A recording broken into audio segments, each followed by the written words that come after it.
Hello everyone, welcome back to Rob's Gaming Table. I'm Rob. I'm Mel. And we're here to play Star Wars, the deck building game. AKA Star Realms, Star Wars Edition. This is my first time playing a deck builder on the channel. I've never heard of these type of games.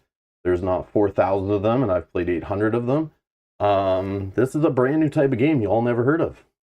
And if you're clicking on this and you don't get that I'm joking, I'm sorry, you're new, it's okay, come on in. I'm sometimes a sarcastic idiot. But yeah, this is a deck building game by Fantasy Play Games with the Star Wars license. It is pretty basic, and I see why it is, because it definitely was targeted to be on a big box store shelves. Get it? Target, Walmart, all those things. I actually have seen this in many of those stores, and I'm kind of blown away that I see a Fantasy Flight game where like mom gets her groceries and buys her new sweaters. So it's pretty cool to see a Fantasy Flight Games product in a mass market store. And that's what this is made for. This is definitely targeted at the newer gamer with a very well done rule book with like the FFG quality of rulebook to it. Full disclosure, we purchased this game. I purchased this game maybe a year ago. It's been out for a little bit. I only got to the table a few days ago. We've only played a couple times. So if you're one of those crazies that loves commenting on Board Game Geek, how YouTubers, you hate the way they play your favorite game and they don't take it serious and they don't know the strategies after 100 plays and whatever. We're just playing a deck building game casually, as you can play this game. You don't have to take it serious, but the replayability is there, where you can start to learn all the cards in the giant deck. And you can try to mess with your opponent, which I really like, by attacking things in the market in this game, which is really fun. But the ultimate goal is one player plays the dark side, one player plays the light side, or the Imperials versus Rebels. And you're just trying to destroy your opponent's bases, all the bases. And you can decide how many bases. You can play in the starter game, they recommend 3 bases. In longer games, 5 bases, 4 bases. Even if you want to play a quick game, 2 bases. But yeah, it's just a little back and forth, buying cards, building your deck, and fighting each other. And if you don't understand what a deck building game is, the deck building game literally is not the same thing as like Magic the Gathering or Pokemon, the collectible card game. Yes, in those games you build a deck, and then you show up. But the deck building you're doing in those games, you do before you play the game usually, unless you're playing draft or whatever, but you build your deck at home basically and then go and play the game, right? It's 2 separate sessions. But the deck building game genre in board gaming and card gaming is actually the whole game itself is building your deck from a crappy 10-ish card deck to wherever you want to go with it. You could probably win in this game with a 15 card deck, no problem, by the end of it, by just culling out the trash, putting in the few cards that combo together you need. Or if your opponent just wants to buy every single card that looks pretty in the row and build this giant stack of deck, and then you just go along with that and you start doing the same thing, you could be here for 6 hours just playing the game, making a deck full of junk and being huge. All the same things that apply to every deck building game apply here, which you guys know. Any of you watch the Harry Potter series, Harry Potter deck building game series, I am very passionate about deck building games and how to do them right. And we'll talk a little bit later about how I feel about this one. But there's certain things you need in 2024, after 2010 to have in a deck builder, and like, this game has a few of those. So I'm pretty passionate about this kind of stuff, and I'm glad there's a game like this that's on the shelves at those big box stores, and people can experience like quality games that aren't Monopoly. There you go. All right, that's my intro. Let's just check out what's going on here. So this is the crazy thing. This game came out last year. I feel like it came out around this time last year, maybe like a full year ago, maybe 9 months ago. I don't know. I feel like we've owned this game for like a year. Maybe it's not been that long. Time is messy post COVID, but somehow it is already 277 ranked overall on BoardGameGeek.com. Wow. Yeah. So there's something here. There's something here that people like. And they're passionate enough to go rate it high. and it's flown up the charts. Like, yeah, this little like $30 card deck building game is supposedly better than that game you spent $800 all in on Kickstarter with tons of miniatures. There you go. There you go. You spent your money in the wrong You're place. making people feel bad about themselves. That's right. Your game sucks. This game's good. Or at least Deal with DG it. says so. That's right. Whatever Kickstarter just last showed up to your house that came in 4 boxes is not ranked as high as this, and you suck. No, I'm just kidding. Because this is all that matters. This number right here. No, it doesn't. I'm only kidding. All right. Yeah. Happy Friday, everybody. Hello, hello. Yeah, Come on Friday. in the chat. Welcome, welcome, welcome. Also, I saw a subscriber pop before we went live. Ryan, thank you for subscribing to the channel. Thank you. Welcome. If you're here or you subscribe maybe on another video, I don't know how that all works, but it popped up here. So thank you so much for subscribing. Sean M is asking, I need to try and figure out what the difference is between this one and Star Wars Unlimited.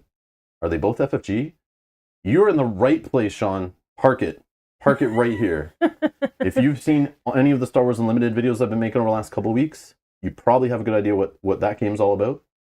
And now I'm going to teach you this game. We're going to play a full playthrough of it, have some fun live streaming it with the chat, having a good time.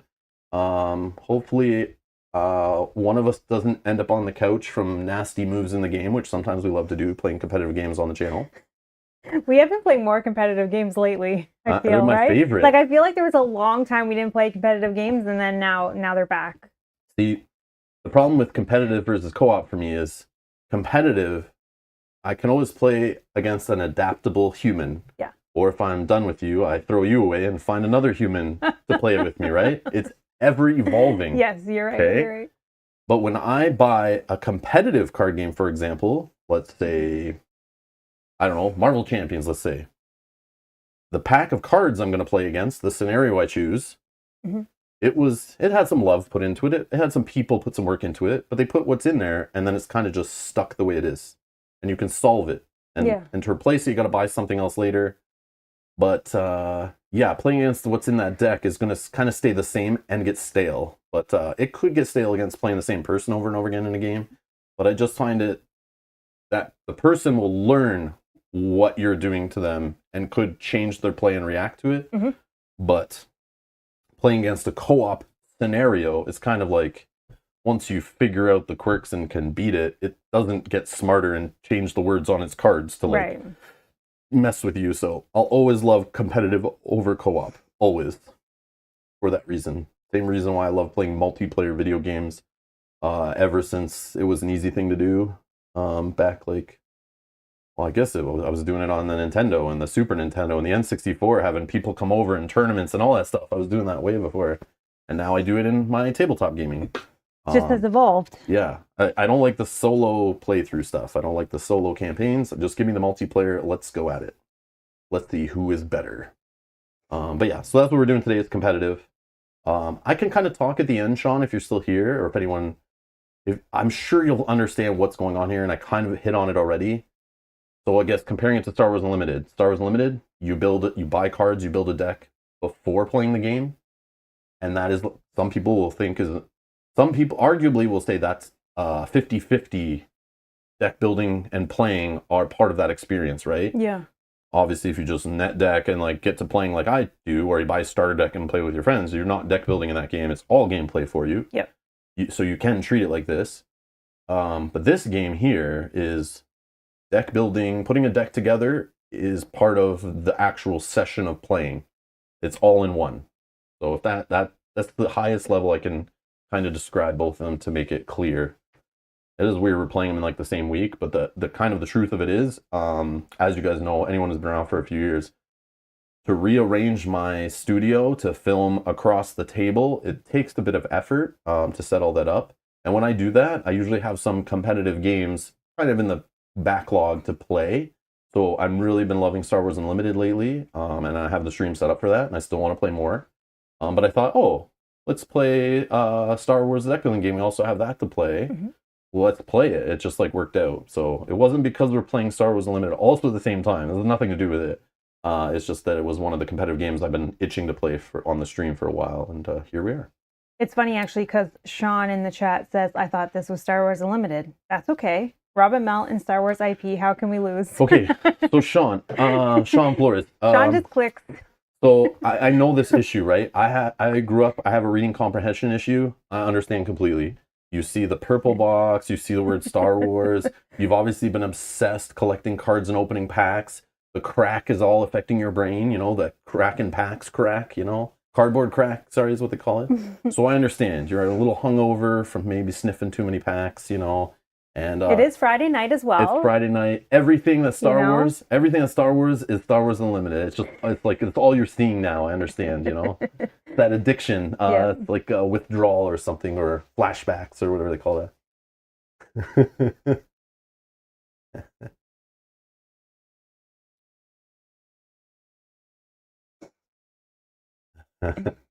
Nice, Brett. Nice.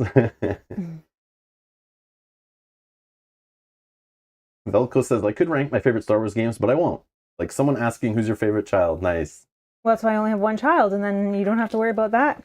That's awesome. Now we're spoiled. Like, if you're a Star Wars fan, and the fact, like, Fantasy Flight Games, I know some people have a love and hate with them, but admittedly, over the years, there's very few other companies that can put their game collection that they've released, their catalog, I should say, catalog of games, to another company's catalog of games, another publisher's catalog of games. And I don't know, I'm a little biased because like I've loved almost everything I've played by them. I can't say that about like many other publishers, to be honest. Yeah, it's just like a huge pile of amazing games that have like wowed people in the hobby over decades. That's why there's so many passionate fans when they like mess with something or something changes or someone buys the company. It's like people lose their effing minds. Yeah. Because yeah, so I'm a little bit of a fanboy with the FFG stuff, so keep that in mind. But we did purchase this game. It was not sent to us by the publisher. They're not making me play this. I really don't care what they think of what I say about the game, whatever. So just understand. If I'm having a good time, you'll hear about it. And if I'm having a bad time, you'll hear about it even more, unfortunately. That's just the way I'm wired. Sorry about that. I think those of you who have been around know that. Oops, sorry. So I'm not going to give the warning of, if this is your favorite game, tune away. Because I can't really say much bad about it. It's like just deck building 101 with like maybe a couple twists. It's nothing serious. But it doesn't mean it's not damn fun. Yes. Yeah, CCG versus this game. So if Fantasy Flight Games starts releasing expansions for this, you know, maybe the game ends up turning into like a game that costs you a couple $100 in the end if you buy all the expansions 5 years from now. Maybe they never release expansions for it. But Star Wars Unlimited, as I see mentioned in the chat by Jeremy, it's like, yeah, the collectible card game, it could be a rabbit hole you drop into, and in the same 5 years, you spend thousands and thousands and thousands of dollars. But hey, your money, it's your hobby, you do whatever you want. But yes, I totally understand that, yeah. You got to compare on that level too. But again, I have played collectible card games, and I'll always say it. You don't have to go all in. You could play just starter decks versus starter decks, especially when they start releasing more starter decks. Like with our daughter, we used to play Pokemon for a while. Yeah. Never buying a booster pack. Just buying the little starter decks and playing them all against each other. And it blew her mind. I was having fun with it. Flesh and Blood. Only bought hero starter decks. Got to try all the heroes out. Got to try a bunch of cool cards and strategies. And never bought a single damn rare card or legendary or chased down anything. It's your choice how deep you go into it. But if you do have addictive personality, like you know, maybe be careful. As in any hobby, really. But yeah, it can get expensive. But that's in anything, right? Like, yeah, just being good with your money is like that's a skill that you can't blame on collectible card games, right? Brett says dinner's ready. See you all in a bit. Enjoy your dinner, Brett. See you later, Brett. Yeah. And Ponta says, okay. Chew your food, Brett. Slowly. Don't rush back, okay?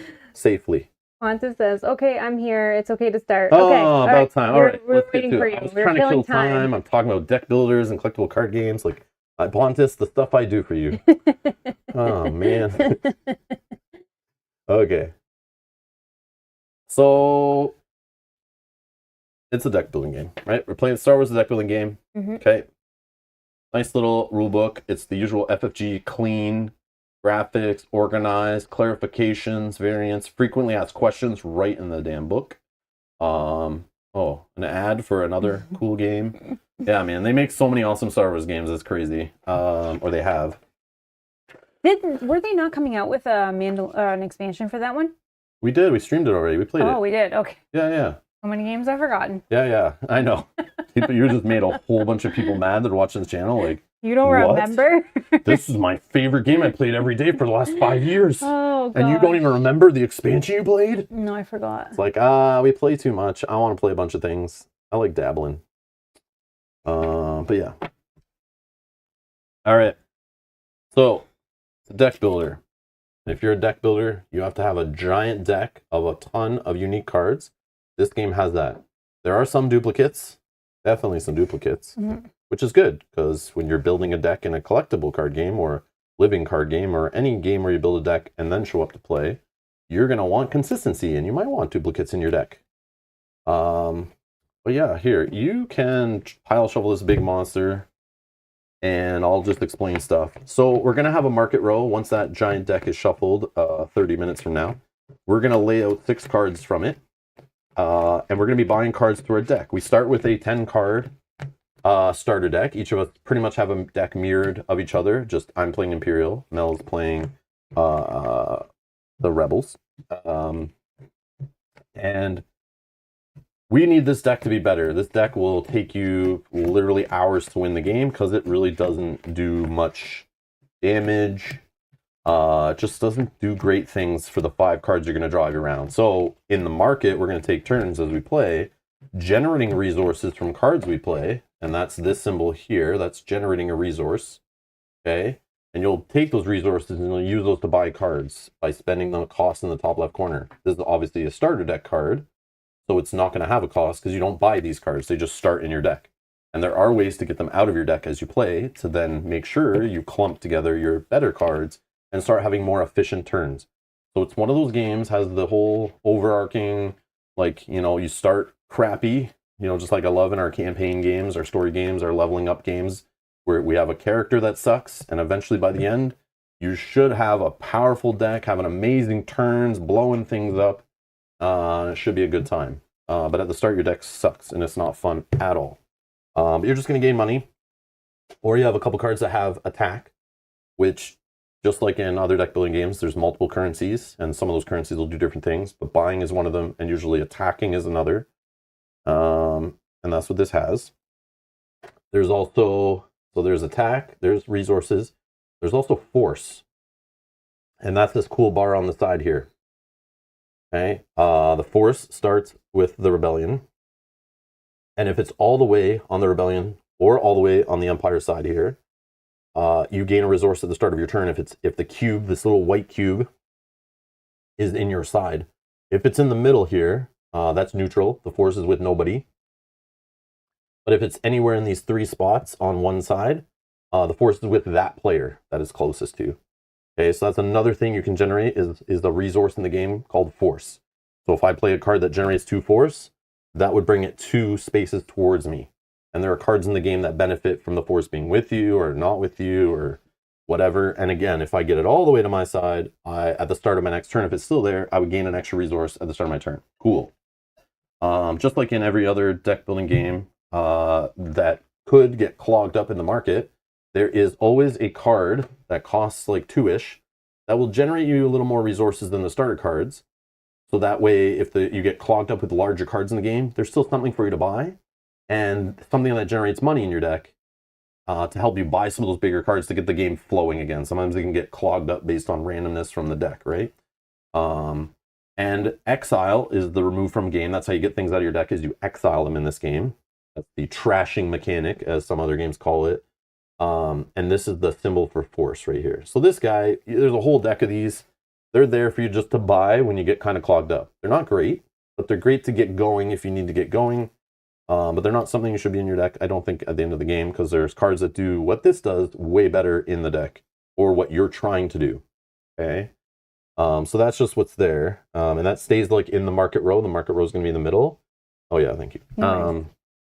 And they gave these cubes with the game. It's kind of cool. These are resources, so it's like your gold, little yellow cubes. So every time you generate on your turn, you can kind of just keep the resources in a pile, and as you play cards, and they keep giving you more money. And then you can spend some money and do other things as you're playing, and just it's a nice way to keep track of things, because sometimes we play these deck builders and you're just kind of like trying to math up all the stuff, and then you spend a little bit, you buy something, you put it in your discard, then you draw, or you put it on the top of your deck, then you draw it, then you play something, and it gets you more resources, and you forget, wait, how much did I spend that 6 actions ago? And so this game,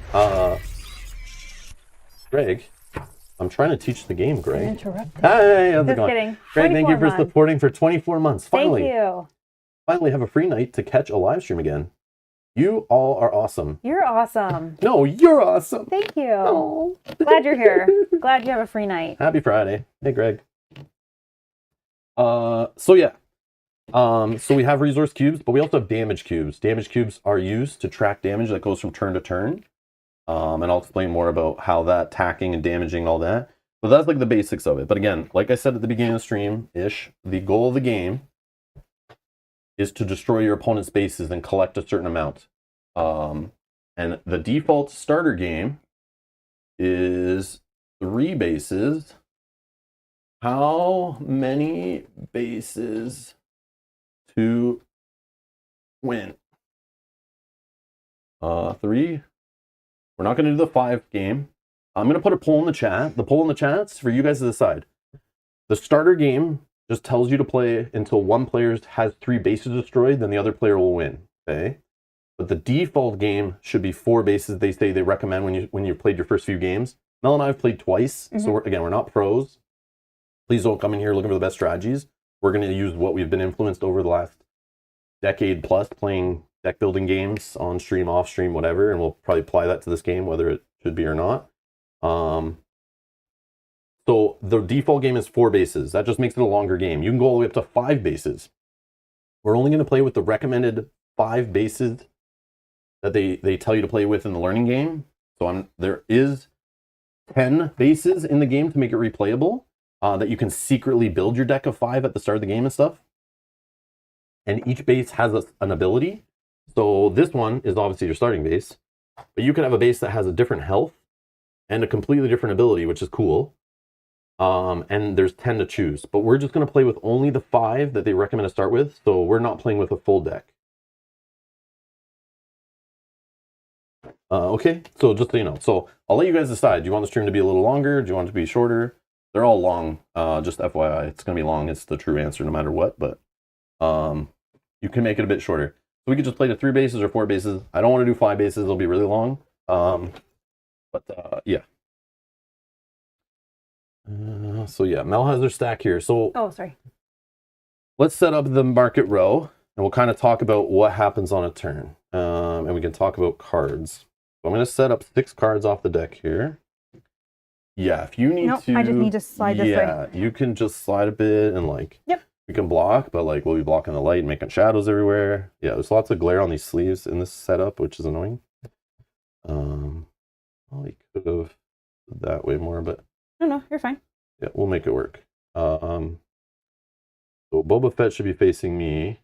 So it's cool. The way you set up the market row, as you bring out cards, the Imperial cards, like Director Krennic here, has the Imperial logo. Only I can buy him, and I would gain his attack and his money when I play him, and he has an ability that I could use at any point on my turn. But if you notice, they misprinted here and put a bunch of his ability upside down, and I don't know why. No, I'm just kidding.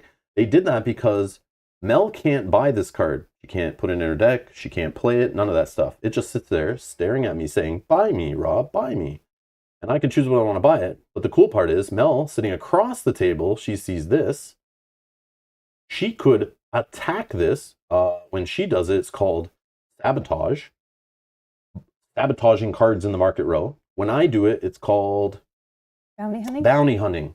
Bounty hunting cards in the market row. And if you spend at least 5 attack from your units to fight this thing, you can gain a reward and destroy it out of the row. So this is the cool part where if she sees I'm making a little engine based on certain cards, and she sees me maybe building it around officers, or this officer supports troopers or vehicles or something, making a tribal kind of deck, she could start destroying things that she knows that I might need or want to buy. Or she could just start attacking things because she wants the reward on them. Or maybe she's not seeing her cards show up and she needs to start destroying my cards so that it gets us digging through the deck more to maybe see some of her cards. So that's kind of cool. So the rebel cards face the rebel player. The neutral cards go sideways because either of us can buy them. And neutral cards don't have any symbol on them. This one, you'd pay 3 to buy it in your deck. When you play it, you get 3 resources as the scoundrel trait. Place the next card you purchase this turn on top of your deck. Cool. So some of them have effects that happen right when you purchase them. Some have effects later when you play them on future turns. And we need 6 cards.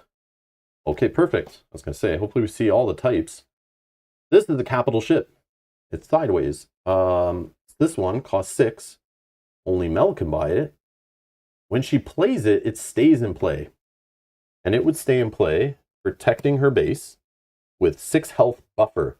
So her starting base has 8 health. And if I attack her base, it would have damage cubes on it. The damage cubes are to track damage from turn to turn on the base. Eventually, when the base gets more than 8, in this case, it'll be destroyed.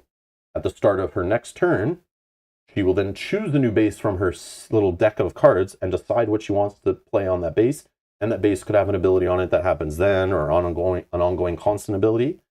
But this acts like a buffer. This capital ship stays in play from turn to turn until it gets destroyed.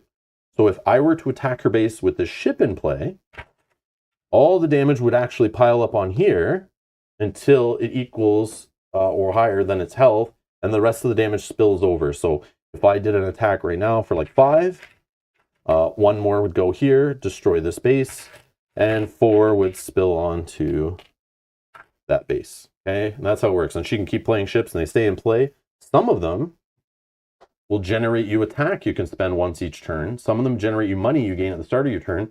Some of them have abilities that that are constant, or you can trigger them to happen at certain points, which is cool. So capital ships, that's the way to protect your base and maybe give you some buying power, some offense power.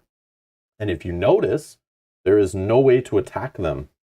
So there's a little upside down value for me to like fight that base, or that capital ship, sorry, to get any rewards. So that should always be there as an option. Doesn't mean there's other effects in the game that don't discard cards from the row and stuff to get rid of them. And there you go. Moth. This Moth Gerard. Okay. So I'm going to take the rest of the deck and put it here. And I'm going to slide it off screen, okay? Or like ish. Like, I don't know. I'll just keep it over here because sometimes you have all cards that are sideways and this market likes to stretch. So we're just going to kind of, for filming, leave it kind of nice and clean and spaced out. But there's a giant deck. There'll be a giant discard pile. We'll make an exile pile off camera. But that's the usual stuff. It's nothing crazy there. So our bases, we both have bases that are the same, 8 health. They do nothing other than tell you, start with this base and play. So I have Lawful is my base to start, and Mel has... I don't want to try to say all these Why not? Star Just Wars say names. it. I don't mind people clicking the dislike button. That's fine. Dantooine? Dantooine? Is that right? I don't know. Sure. I don't know. I apologize. Don't apologize. Like, well, I don't want to offend anybody if I'm saying their Star Wars names. You're not offending. Wrong. It's a fake world with fake names and fake characters. People are... It's all made up. People are sensitive about their... Mm-hmm. Yep. I just want to say sorry. Just like everyone knows, Han shot second, and Jar Jar Binks is the best character in Star Wars. It's easy. Also, Captain Picard is nice too. And I like in the 4th Star Wars movie where Gandalf helps the hobbits, leave the Shire. That was cool too.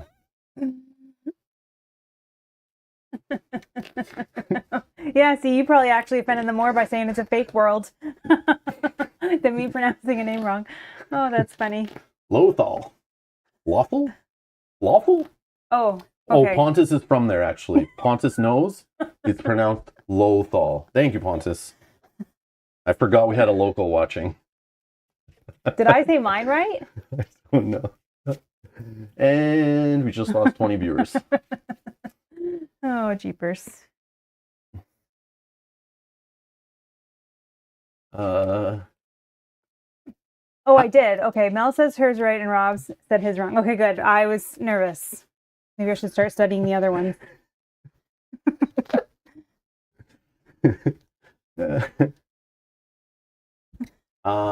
So Hans is asking, how do you know if the effect happens when you buy it or play it? It's very obvious. There's also a rule in this game that is in most games that I don't follow usually. It's called RTFC. And if you read the friggin' card, you'll see it'll just tell you, right? So this is like place the next card you purchase. That happens right away. That happens when this card is in play. Oh, that's right. It's not when you buy it. Some of them do have buy it stuff, right? They'll say like when you purchase this card, Yes, exile. sorry. That's a bad example. That one's a bad example. Which is probably why the question came up. Yes. Yeah. Sorry. This one is when it's in play. Yeah. You would just kind of tilt it to show you used it once per turn. All abilities are like that, or once per turn. I'm gonna actually dig in the deck a little bit and shuffle it, but I need an example because it'll make more sense. I think it's only like the neutral ones. There's a couple of them. No. I definitely had one. Of course I didn't find one. But I feel like we saw them every game. Or maybe I was drunk. Here's one. Oh, this guy. Yeah, I bought this guy. It'll say this, when you purchase this unit.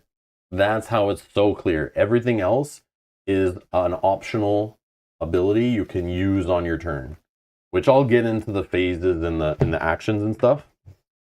And we can talk about that.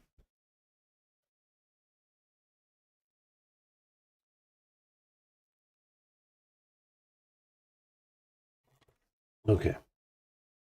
They do give you a reference card. Let's see if there's obvious stuff on here. So here's the flow of a turn. At the start of your turn, you gain money from your capital ships. It doesn't say it on here, but if your base was destroyed previously, pick a new one from your deck unless it was the last base that ended the game. And if the force is all the way on your side, gain the money. I already explained all that. So on your turn, you may do the following as many times as you can in any order. Just like in most of these deck building games, if you have the resources to do it, go nuts. And sequencing does matter in some cases, like that, the weird situation where you buy a card and you have an ability that puts it on the top of the deck, then you have a draw ability, then you can put it in play, and then it says, if you have other types of these in play, you get this bonus, blah, blah, blah. There are ways to do some crazy stuff like that in this game.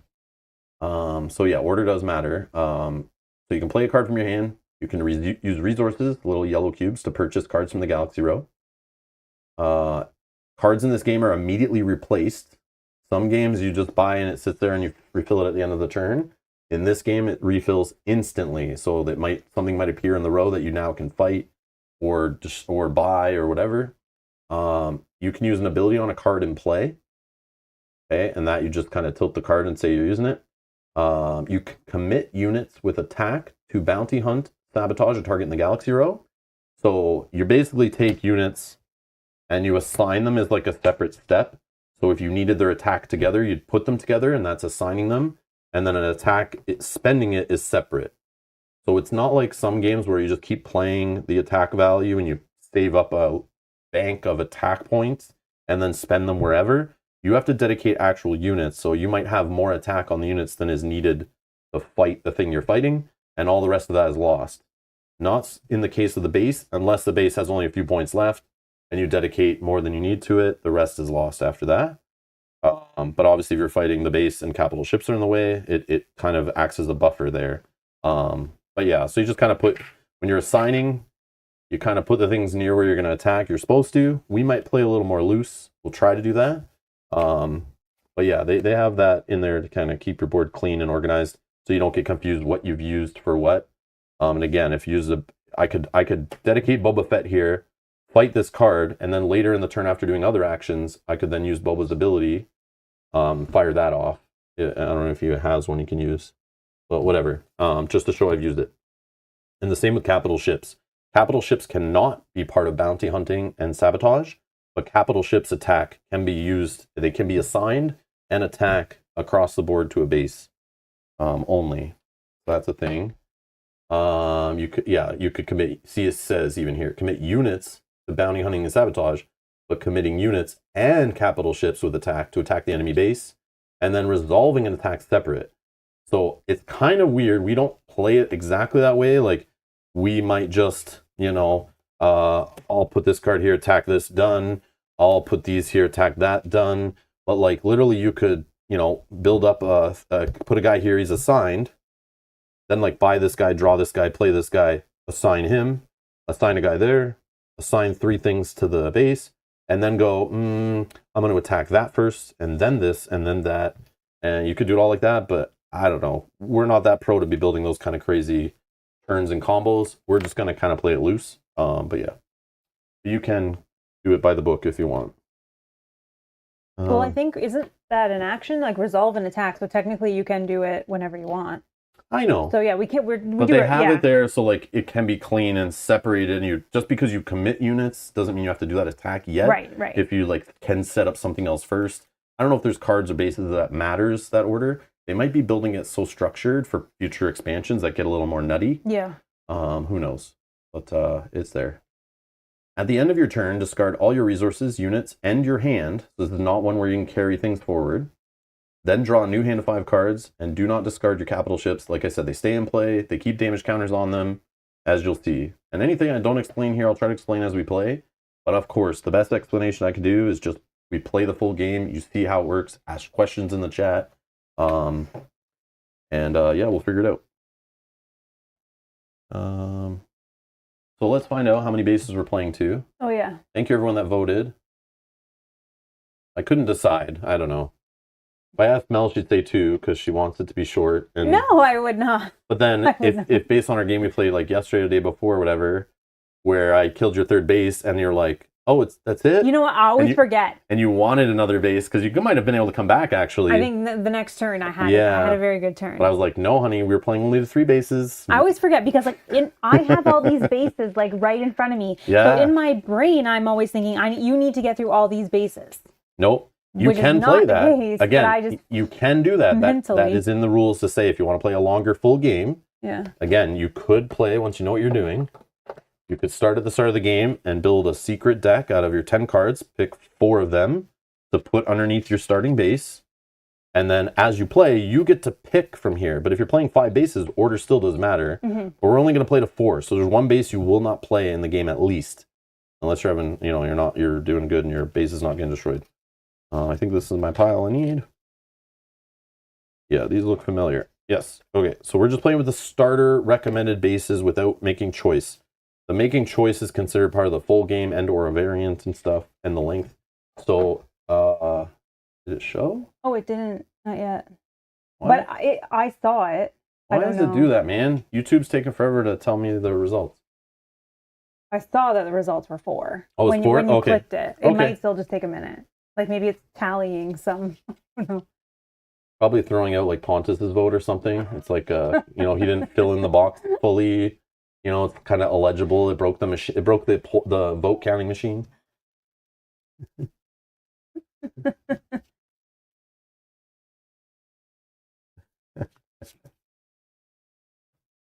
Oh yeah, I guess I should. But yeah. There it is. 57% want us to play to 4 bases. We're going to play to 4 bases. That's because you backed the full. May the Schwartz be with you. All right. 4 bases. Okay. So 1 will not be played. 4 bases. I'll put my deck over here. Your deck where you feel comfortable. We can throw these tokens off screen, whatever. I'm actually going to dump mine on the table. It's just easier to slide them. I can get the purple ones out, but these yellow ones I'll just slide them back and forth. Easier. Okay, so let's do...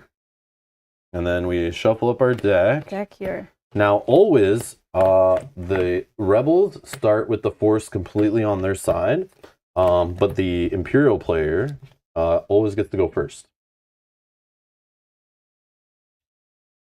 Michael R. says, Rob, you're on the good side of the Force tonight. Remember, be nice. Am I playing the bad guys? No, you are.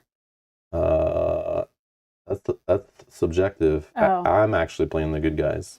Are you? That's right. Is he? Yeah. I'm here to bring order to the galaxy. What, am I trying to disrupt it? Yeah. You're fighting for like freedom and that's okay. You're basically space hippies. I'm fine with that. And I'm tired of it. I'm fine with that. But we both have space wizards. And whoever can find the most space wizards probably is going to win. we'll see. Who's my best space wizard? I should be Luke looking Skywalker. For. Oh, okay. Mine's Darth Vader. Yeah, that yours I knew, but I feel like you have your tier, B tier There's already like on the board. There's like Obi-Wan in here. Yeah. I got these. This is what was it, like D tier? No, I don't know who that sure, is. it's awesome. Yeah? Yeah. Okay. He's from a Rogue One. Oh, okay. Well, the Force is with you, Chirrut Imwe, I'm probably not saying that right, gains 2 attack. So when he gets played, he brings the Force to your side.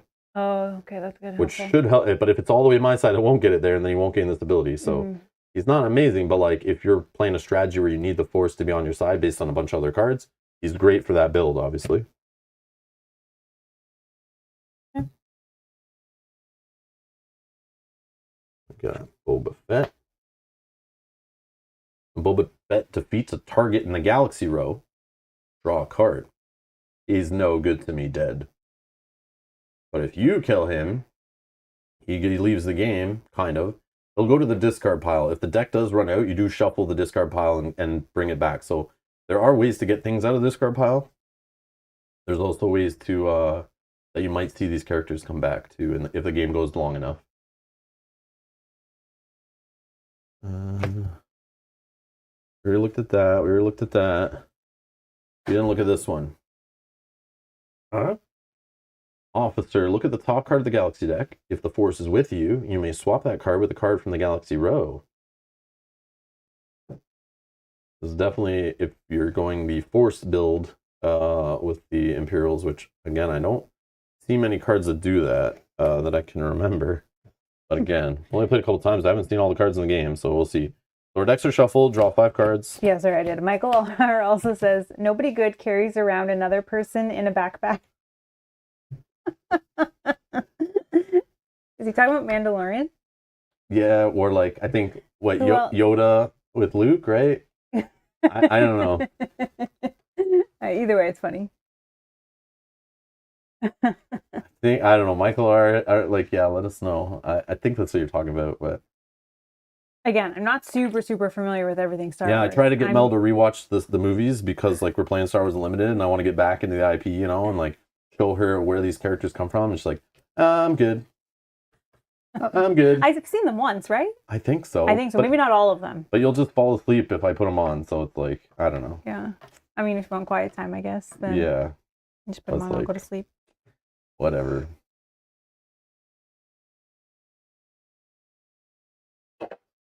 Mandalorian, yeah, floating egg, yeah. Oops, sorry. All right, you're first. I'm first. So, I'm definitely going to play these Imperial shuttles to gain me 4 resources. Okay, and then they have no abilities on them or anything, so they're kind of done, but leave them in play until the end of your turn. And then I have the Inquisitor, which we both have a card like this that you can play it and just choose what you need. So do I need another money? Do I need a Force? If I get Force, I can move the Force away from you so you won't get that extra money. Or I could do attack, but 1 attack is not enough to get rid of Chirrut. 1 attack on your base, not really doing it for me. I probably do resources because then it would give me the option to buy one of these. But if I just want to buy this one, I don't need those resources, but I probably should just do resources. Because he's not as cool as Director Krennic. Draw a card. 2 instead if your base is the Death Star. Oh, so if I didn't pick the Death Star in the deck, that wouldn't really help me. That's neat. But in the starter deck, I do have the Death Star in there. It's part of the recommended starting. Or Boba Fett bounty hunting. No, I'll go Director Krennic. And when you buy a card, it goes right to your discard pile. I spend the resources. And we immediately replace... Whoa. Oh. The freaking Millennium Falcon. Is 5 attack, 2 resource, cost 7. Whoa. Transport, add a unique unit. So unique has a little star symbol, just like in every other FFG game. From your discard pile to your hand. So obviously, if you got Luke or Chirrut or Han Solo or whatever, you can grab them back from your discard pile to your hand. That is gross. Yeah, but look how expensive it is. Like, I'm not getting that. And even it costs 7 for you to fight it. So that's going to be hard to get rid of before you buy it. Look at this. Reward. I get to purchase a card of your faction for free. There is some crazy stuff in this game. I've never seen this yet. No. That's cool. And now I'm stressed. Because I need to get rid of that before you buy that, or else I'm in 7 trouble. is a lot, though. I I don't know. I'm going to get 7. We'll see. Well, me leaving the force over there is going to help you. Shouldn't have done that, but I wanted Krennic. All right, I'm going to draw 1, 2, 3, 4, 5, because there could be stuff that happens on Mel's turn that could make me discard cards. So at the end of your turn, you do draw back up your 5 cards after you discard everything else. And I'm going to pass it over to you. I get 1 resource at the start of my turn. And I just want to say, Dan asked how many times did I see Lord of the Rings, the Extended Edition. I've definitely seen Lord of the Rings like twice. She's seen the extended editions at least once. Yeah, at least once. And I've seen the movies at least twice. I don't remember how many more times. But then I think this is a question for everybody. Best movies to nap to, oh, maybe it's not. Best movies to nap to are Lord of the Rings, Star Wars, and Harry Potter. I liked Harry Potter. And I like Lord of the Rings. I didn't sleep through any of those. So Yeah, but if you've watched all of them enough, which I've learned, I think what Michael might be talking about is like eventually you just you just know it's gonna happen. you just they make you feel so good. You just watch them and the music and the characters and everything, their voices. It's just like you're just in a happy place and you feel comfortable and you can doze off. Yeah, because Rob watches those kind of movies when he's sick or whatever, just to kind of like. I put Lord of the Rings on around the holidays. I put it on when I'm not feeling well. Yeah. Yep. Absolutely. Those are beautiful works of art, in my opinion. But yes, very relaxing at some point. Yeah. Alrighty. Oh, look at this. 1, 2, 3, 4, 5. I am 1 shy from getting that. 1, 2, 3, 4, 5. That is so sad. So sad. You could buy Chirrut, maybe buy this, or a second card could show up you could buy. Or you can buy this capital ship and get the defenses going. And offense, actually. Yeah. There's options. You can buy this Definitely neutral options. guy. You could not spend anything and just pass back to me. That's an option. Nope. We're gonna get the ship for all 6. Nice. Love the art in this game. High Interceptor. 3 for 3 attack. Reveal the top card of the Galaxy deck. If it's an Empire card, draw 1 card. If it's an enemy card, discard it. I believe it's 1 shy from getting that. Yeah, first turn of the game. Yeah. BS. All right, my go? Yep. All right, I'm going to generate 3 resources from my 3 Imperial shuttles. And then I have 2 Stormtroopers, and I've played them. I haven't assigned them anywhere. I haven't attacked anything yet. I don't think it matters really here. Probably should just buy this tie. Yeah, I'm by the tie. We'll see. Oh, an AT-AT. Oh, so many blue cards. That's right. You shuffled it. Add a trooper from your discard pile to your hand. So this is, you get some troopers going, which technically the stormtroopers, who knew? They're troopers. Okay. So I bought the card first because I wanted maybe that Mel would have another card out that I could fight. But I still could fight that Chirrut, which I will. So Chirrut, to fight him, I have to fight for at least 3. So my 4 attack coming from the troopers, I have to assign them both there. So I have 1 point that's kind of being wasted, but I think it's okay. So Chirrut goes to the discard, and I gain 2 force when that happens, and we're going to replace it with an X-Wing. Yeah, I see why Star Wars Unlimited, people are mad when they saw the art. A lot of people didn't like the 90s, like, nostalgic, comic booky, cartoony art. And I saw some people mention, like, FFG's all their other Star Wars games, including this one, was mentioned, and I hadn't played this one at the time. But I see why people are like, they want this art. Yeah, I like this art better. It's very nice. Yeah, it's, like, very professional. But, I mean, that's, like, feels like an old 90s CCG. Makes sense to make it like look like that. And instead of just reuse art assets they've used in other games, that would kind of feel cheap and wouldn't feel worth it that you're buying a new game, but who knows. But I don't mind either, but I see why people were kind of upset after this game comes out and then they announce that and show cards from that. Yeah, very drastic different art choice. Okay, so that's done. I have nothing else I can do on my turn, so I'm just going to discard all my cards. And now, whoa, crappy cards going in a deck, or a discard with some good cards in here. And now I'm going to shuffle it up, and this becomes my new deck. And now when I draw hands of cards, hopefully I'm going to see some better cards that are going to let me do better things. More powerful things.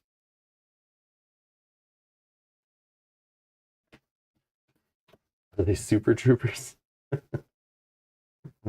Okay, go ahead. Alrighty. I will take 2 money. We have 4 attack total.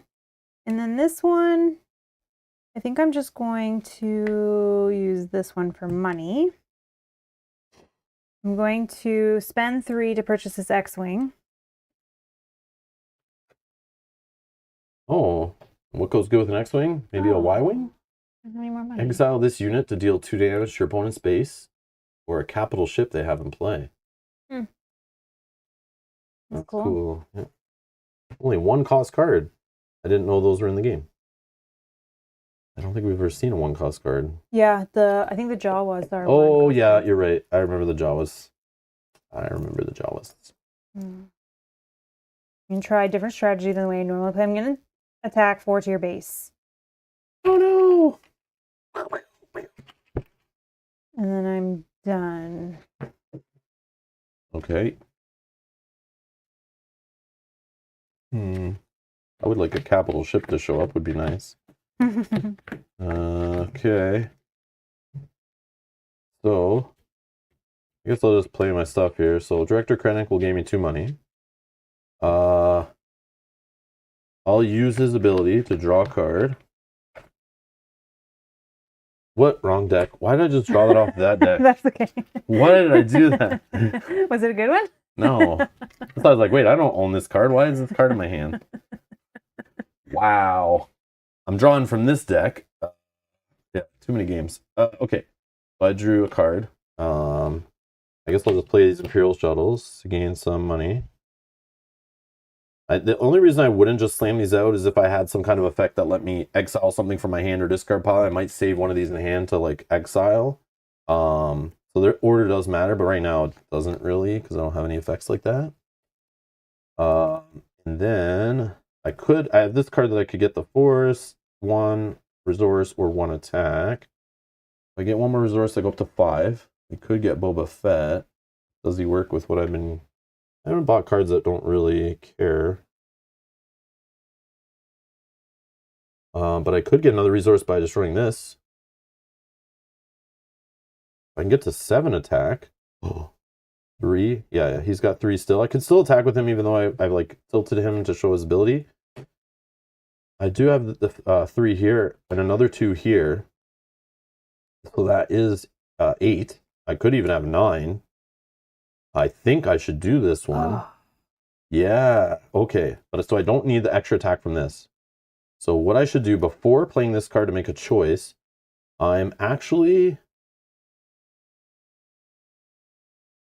to use this guy's ability right now. I don't think it'll change much, but I'm going to reveal the top card of the Galaxy deck. If it is an Empire card, draw a card, which would have been cool. If it's an enemy card, discard it. So it is an X-Wing. So to the discard pile it goes. Dang it. Yeah, because I could have drew a card there and I could have changed what I'm doing, so I probably should do that to get some more information. So I am going to... What was I doing again? Well, actually, I will play this for the attack, I think. Yeah, if I play this for the attack, then 7 goes into here nice and clean, right? Mm-hmm. And, but I shouldn't do that one first. Order does matter, I think. I'm going to just put 2 here and attack this guy, which only needs 1. And when I do that, it will gain me a resource. Get rid of a card you might want. And then brings out that neutral Quarren Mercenary. Okay. And then these guys will now attack. I was hoping getting a bigger ship or something. But I'll attack here. And this one, I get to purchase a card of your faction for free. So not a neutral card. Well, aren't you lucky that you have nice, big, juicy cards? I know this is the answer in the FAQ. Do I see this first, or does the reward happen first? Oh, I think that was a thing that I read before.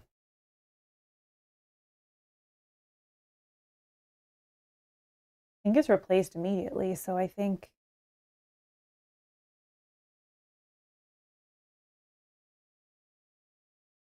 I'm not sure. I know the reward Like- thing's optional, but I thought there was something I saw that like order matters. I'll just do it though, like I think it's because it says when a card leaves the galaxy row, it is immediately replaced. yeah, but like, is the reward done when it's gone or right now? I'm just gonna. There is something that clears that up in the rulebook. I just don't care to find it right now. I'm just gonna buy this for free using this ability, and then we'll replace. We have a Rhodian. I'm saying that wrong, probably. Gunslinger. Greedo. This unit gains 2 attack while attacking a target in the galaxy row, but if it's just attacking a base, it only attacks for 2. Nothing amazing.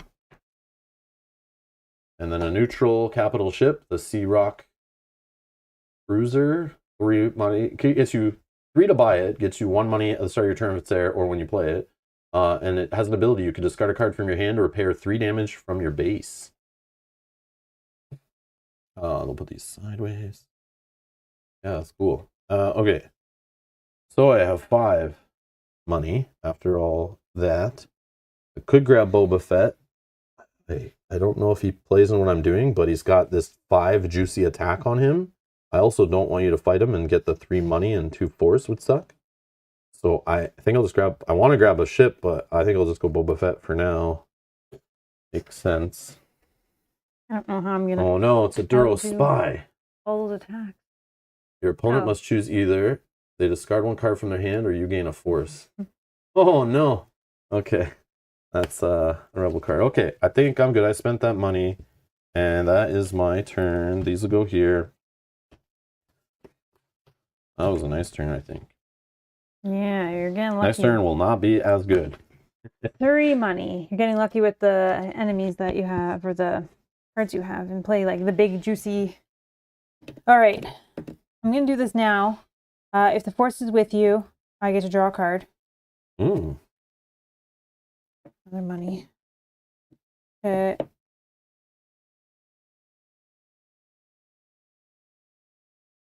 Well, let's start with 3 for the cruiser. If I can't get the attack, hopefully I can just get enough defense. The Rebel Commando. Your opponent discards 1 card from their hand at random if the force is I like with that you. card. Okie dokie. I think. Yeah, I know the rewards are optional. I did read that in the FAQ. I just don't know the order of operation. When you defeat a unit, is it leave play and the reward you trigger it first? You replace a card in the row before you take the reward? It does matter in some cases. I just never seen that card, but it's probably rare. I felt like I read something. Maybe I read it online when I was looking up rules on BGG or something, but I'm not the only one to ask that question. I know that, but it was a few days ago I looked at it. But yeah, all good. I think I will just send 5 to your base to defeat that base. No! So the base actually goes to Mel's side of the board at the end of the force track. That's kind of like a little score pile. So you're just gonna maybe do this Oh yeah, I can. and then do this. Then you have room for the Mm-hmm. stuff there. And we keep your discard on screen so people can see what you've been Yeah, playing. yeah. I just had it opposite way, but that's fine. Alrighty, go ahead. Oh, my turn? Mm-hmm. So start my turn. I don't have an active base. So there's no way Mel, if she got like tons of attack, could sit there blowing through all my bases and end the game in 1 turn. The next base doesn't flip until the start of my turn, where I'm going to look at all my bases and I'm going to choose one. Now, some of them, I can just show you whatever. This one, when I reveal this, I could purchase an Empire neutral card from the Galaxy row for free and add it to my hand.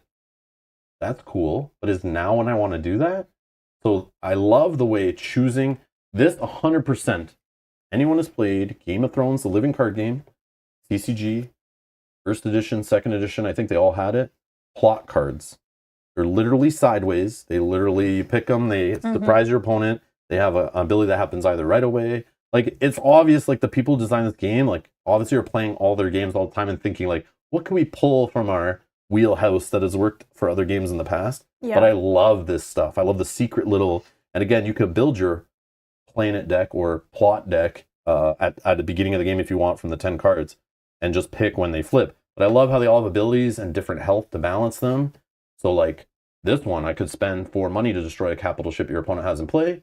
And this is an ongoing ability. But again, maybe I don't play this right now because I don't generate a ton of money and maybe you didn't buy a lot of capital ships, so maybe I don't need this in this game. But maybe I do need this right now. Maybe I just need as much health as possible. So I love the decisions here. Or I have Coruscant. When your turn begins, look at the top 2 cards of the Galaxy deck, place one on top, and discard the other.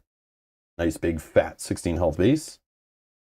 And then the other one is Endor. And since we're playing a 4 bases, I'm gonna probably have to choose. You have 3 bases that are 16? Yeah, I don't know. Wow, I don't. That's the difference, but you probably have cooler abilities that are more powerful, right?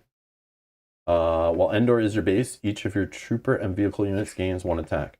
Unless I messed up when I was flipping the bases around at the beginning, I can double check if those are the starting ones. Maybe I messed up just at the beginning when I was showing them all. That sounds good. No, you're right, because I have that one that blocks the first 2 damage.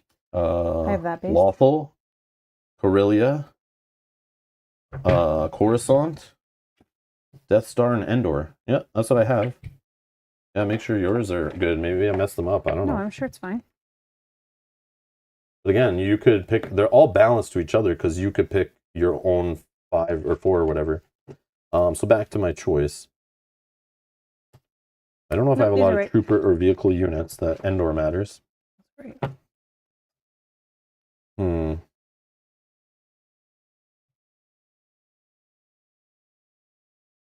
There aren't any big cards to like really. I could like purchase this guy or this guy. I mean, it might be fine. But there's no like big like 7 cost juicy card or 8 cost card. That Corellia would be super nice to grab right now. But this guy, just having 4 attack kind of goes with just generally what I'm doing. But yeah, who knows if I'll ever get that chance to do that again.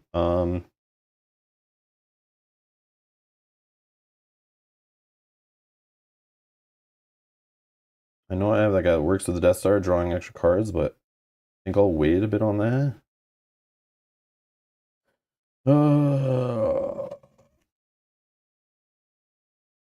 I think I do take the one with the big purchase. I don't know. It's 10 less health, which sucks, but I think I'm just going to do it to inject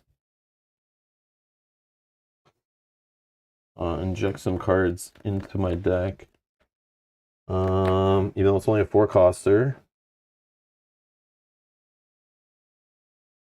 Yep. I'm going to add this 4 coster to hand. Oh, a TIE fighter. You have a capital ship in play, draw a card. But yeah, I haven't seen one yet, but I would love to do that. The one you purchased does have a when purchased, so you might, I don't know. Oh, yeah, sorry. To... Yep, sorry. No worries. When you purchase this unit, exile 1 card from your hand or discard pile up to 2 cards instead if the force is with you. Oh, I got a discard pile now. I'll just exile an Imperial Shuttle. Okay. No, and this is in my hand. Yeah, thank you. No worries. Forgot about that. I like that card. Okay, so let's go and generate. No, let's not. I could. That's 2 to attack that. Yeah, I'm gonna play this guy and fight right into here. Get rid of the spy. And the spy is going to let me exile 1 card from your hand or discard pile. I'm pretty sure there'll be ones in... Yeah, I'll just get rid of another Imperial Shuttle from my discard pile. Just 1? Yeah. Replace. Oh, I should have held off. Oh, no. Look what came out 2 cards later. Oh, I wish I... Oh, I mean, I guess I'm glad about that, but I don't know how I'm going to take this Imagine I could have grabbed this guy for free. Oh, but it could have taken. This guy would have came and gone before I'd get another base. I don't know. I'm not getting anywhere around 8 damage to get rid of it. Damn, I haven't seen this guy yet. We've never played and seen him yet. And we haven't seen Luke, have we? He just went right to the discard. We've seen Luke, but I made sure Luke wasn't long for this world. I didn't get to play with him. I got rid of him as quick as possible. Oh, well, the force is with you. Darth Vader gains 4 attack. He's 6 attack, and he gains force? Oh, my God. Oh, this is awesome. Oh Guys, man, how do I get this rid is of not my this favorite card? game if I can get this guy in my deck. How do If I can't get in my deck, I hate this game. we get rid of it? Yep. Oh man, that's awesome. There's something that lets me exile a card in the row. No, I can't make 8 money. That's not going to happen anytime soon. Mm. This guy's 3 money could help me. Well, hmm.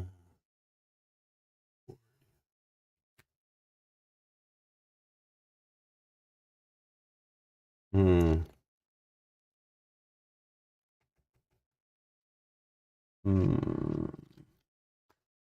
Okay, well, I'm going to play these 4 monies.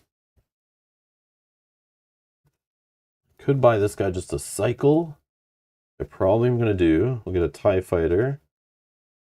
Although I don't have a capital ship, so it's kind of not really doing much.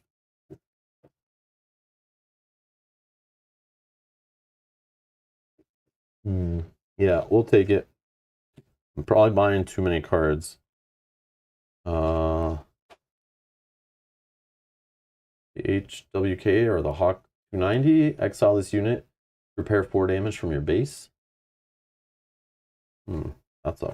Well, I wish I had 4 now because I was giving you 4 money. Oh no. Oh no. Alright, well, I guess I'll buy...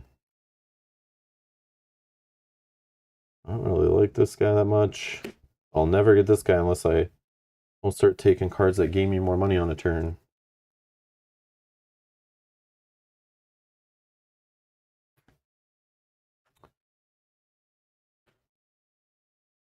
And then I have this guy for 4. I'm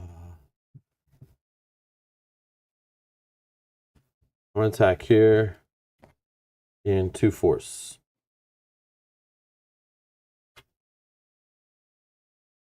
Another big fat card. Jabba Sail Barge. Add a bounty hunter from your discard pile to your hand. I have a bounty hunter named Boba Fett in my deck. That would be great for me. But it's 7, so we'll see. But yeah, alright, that's me. I'm done. Man, that sucks. Alright, I'll draw 1 card and now I need to shuffle. I don't think you have anything to worry about. It's gonna take me a while to get 8 attack. We'll see. You never know. A couple ships in play to give you attack, and then yeah, like that. Now next turn you could easily get it. Easily. Because all that would take is 2 of your little troopers and then that guy, and you have... Oh no, you still need that other one that gives you +1. Yeah. But you've bought cards. There's one right there that's 3. Yeah, you're fine. I know, like... You'll get there. You're about to shuffle your deck too. Yeah, don't say that. We've seen how this game can ramp up very nicely. Wow. You buying the card or killing off the cards I want. Yeah, Krennic does do something with the Death Star. I just don't know if it's worth it, like, to have it out now. It'll still do something later, too, right? It just allows me to draw 1 extra card when it comes out, which I would probably like better later in the game, but it could help more now with, like, buying big cards, too. Like, it'd be good anytime, right? But I got greedy. I was trying something different where, like, maybe I'll just grab a card now to kind of accelerate the game a bit. But here I am, like, not even attacking the base, so I don't know what I'm talking about acceleration. I'm going to spend 2 for this guy. All right, finally, a capital ship for the Imperials showing up. It is the Imperial Carrier. Costs 5 to buy, gets 3 money. While Imperial Carrier is in play, each of your fighter units gains an attack. 5 to break through it. Finally. That's why I was like fighting so many things in a row and buying things, because I just wanted to like speed to get it out. I probably should have played the planet that allowed me to keep looking at 2 cards and like dumping one. Yeah. That's probably the planet I should have played now. Just to speed up and start getting cards like filtering the deck. Yeah. And then line up the one that boom, and then I buy all these like big cards that I've put out. That's really what I should have done, but I was like, that's too evil. But I should have. Too evil. Well, I'm gonna deal or attack your base for 5. No, Mel's gonna win just because I'm too busy trying to get Darth Vader. And she's just pinging my base. No, I'm planet's already half gone. I don't know. I'm just doing what I can before these you're gonna big win bad guys come. Yeah. I'm building up for the late game. You are, and I have to rush you. That's how I play. All right. My little guys. Okay. Let's think here. So I need 5 to get this thing. I don't have 5 showing. But I can't fight anything to gain extra money either. Let's play this guy and do his ability. Reveal the top card of the Galaxy deck. If it's an Empire card, draw one card. If it's an enemy card, discard it.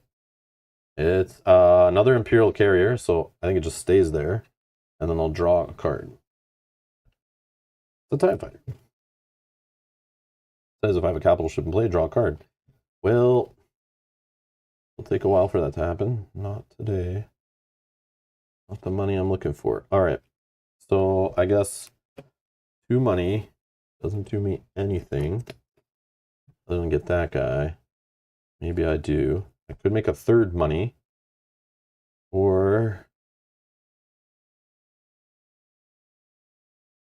I just go all in on attacking. Yeah. I'll just buy this guy. He can exile out of my deck, so I don't have to keep him.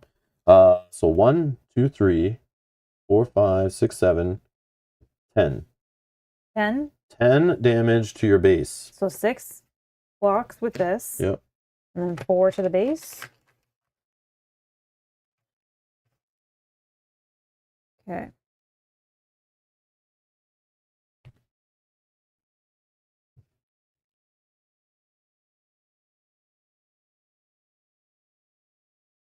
This is me. Okay. 3 money.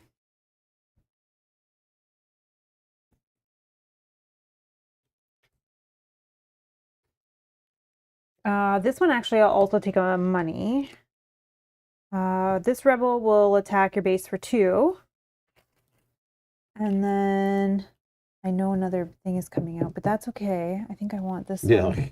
Nothing I can do, You're but I gonna think I not want buy that one anything for for the rest 4. of the game. Yeah, no, it's fine. Imperial Carrier. Okay, okay. So my little smuggler showed up, who gains me 3 money, and she says, place the next card you purchase this turn on top of your deck. 3 more money. I'll play this big AT-AT. I'm going to use this ability. Add a trooper from your discard pile to your hand, assuming I have one. Unless I'm buying a trooper. It doesn't look like I'm going to buy a trooper. And these troopers come with a wallet full of money. No, they don't carry wallets. So I guess I only have 1 trooper to choose from, and it's my mercenary. So I'll add it to my hand. Obviously, I'll play it. So I have 6 money. I wish I had something here to fight to gain a little more money to buy him. But it's not going to work out. But I should buy something, because maybe a card comes off the top that I can do that with. But it probably won't give me enough money. Because I minimum want to spend like 5 right now. So that's not going to be enough. So I'm going to spend 5. And it goes on the top of my deck according to my smuggler. No, it's a Keldor Mystic. You can exile it later to exile 1 card from your hand or discard pile. Helps you with the force. Okay. I have 1 remaining. So I have 10 attack here. Nothing to sabotage. So I'm just going to do all 10 at your base. That only needs me to do 4. It's overkill, but it's all I can really do here. Because there's nothing to buy for 1 to see another card. To try to attack something else for a nice reward or anything. So it's all good. Not that I'd want to buy it probably, but.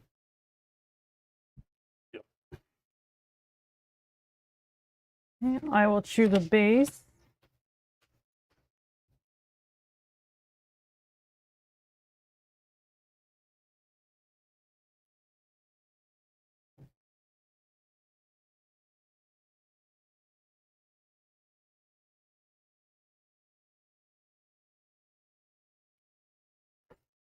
I'm going to choose Hoth, which says, while Hoth is your base, prevent the first 2 damage dealt to Hoth each turn. Oops, I need to go here. All right. Yeah. So Hoth has nice rebel defenses on it. You got a little base there. Some it's gonna be I don't bring my winter clothes. It's gonna be a little tough to fight there, I guess. Do 3 more. Do 3. I don't need to repair my base. I don't need to do that ability. 1, 2, 3, 4. What do we even have here? I think I spend 4 on this guy, and when you purchase, you can exile 1 card from your hand or discard pile. 2 instead if the horse is with you. Horse is not with you. So 1. Exile a card. Boom. What'd you get rid of? One Just of your shuttles? shuttles, yeah. The next card showing up is Lando Calrissian. The Scoundrel gives you 3 attack, 3 money if you play him, and his ability is draw a card if Thor's with you. Your opponent discards 1 card from the hand, but it's not random. It'll tell you if it's a random. So he's neutral. Alrighty, and then Rebel Troop will just do 2 to the base. No. My base is 1 away. And we are done. 1 damage away, and Corellia's gone. No. All right, my turn. Yep. Bam! Imperial Carrier for protection of 5. I get 3 money when I play it, and I'll get 3 at the start of turns going forward, as long as it's there. While Imperial Carrier's in play, each of your fighter units, which of course I drew none, gets extra attack. Okay. Let's play Krennic. I'm going to use this. He'll get me 2 money when I play him. I'll use his ability to draw a card. Oh. You shuffle. Should I? Oh.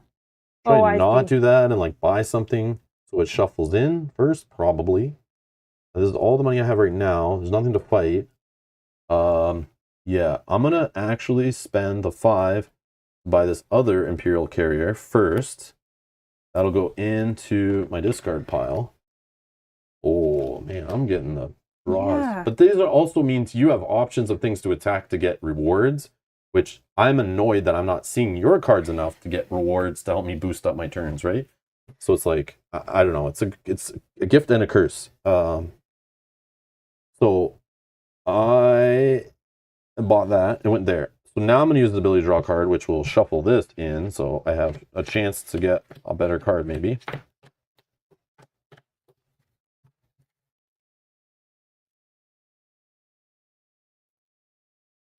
There you can cut.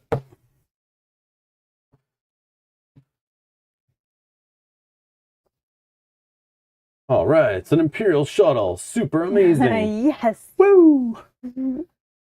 Let me just play it for that 1 money I can't use.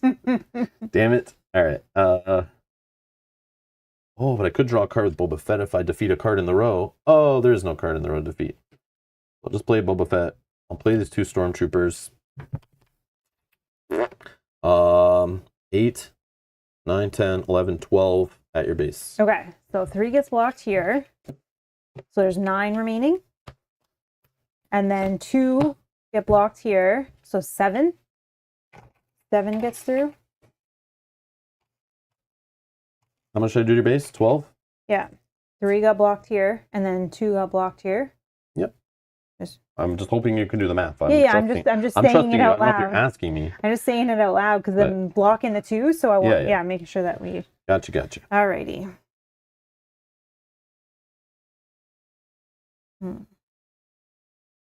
Alrighty, let's get 2 money. It's all good, Brett. It's all good. Glad to hear you chew it slow. I don't know if anyone can answer Kyle in the chat. We talked about it a little bit. I'll talk more about that stuff at the end of the stream. But Kyle Reinerson's asking in the chat, how does this compare to Star Realms and or other PvP deck builders? Have you played Star Realms? If you played Star Realms, just watch a few minutes of this and you'll understand how it's similar or different. But yeah. Game definitely has the better IP. I'm going to. I think this is 9, 4, 5, 6, 7, 8, 9. 9 an attack here. So I gain 4 money and 4. He's dead. 1, 2, 3, 4. Gain 4 money and 4 force. Wow. So the force is fully with me. Oh, I couldn't get Vader. This game sucks. Okay, so that one. Another smuggler. We use that guy's ability. If the force is with you, draw a card. It's now with me. Mm-hmm. 1 more money. And that doesn't have an ability on it. Okay. Still none of my cards, eh? 1, 2, 3, 4. 3, 6, 7. Yeah, but neutral has No, a I know, I whole know. engine and has good stuff in it too. And spend 6. Orlando. And we get a neutral capital ship, the blockade runner. And then just 1. Good. Mhm. Start my turn. 3 money from my capital ship in play. I'll play another capital ship and gain 3 more money. Felt like I had to take that Vader Yeah, out. But because this is the turn I could actually buy him, which really sucks. because I was like, I could get through that base or get through that ship in your base, but I'm like, oh, I finally have the 8 I Reveal need. the top card of the Galaxy deck. If it's Empire, draw 1 card. It's not. It's neutral. It's a Jawa Scavenger. So I don't discard anything. And this guy, I'll do his ability, add a trooper from your discard pile to your hand. I'll just add one of these stormtroopers. Okay, so what do we have here? 8 money exactly. I am going to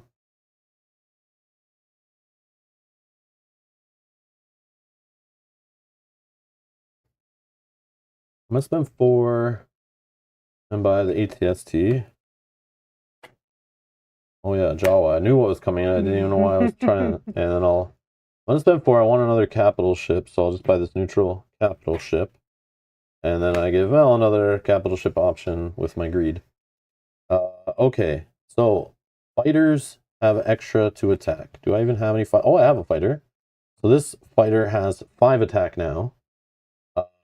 So that's 11, 12, 13. 13 at your base. How many did I need? Like 2?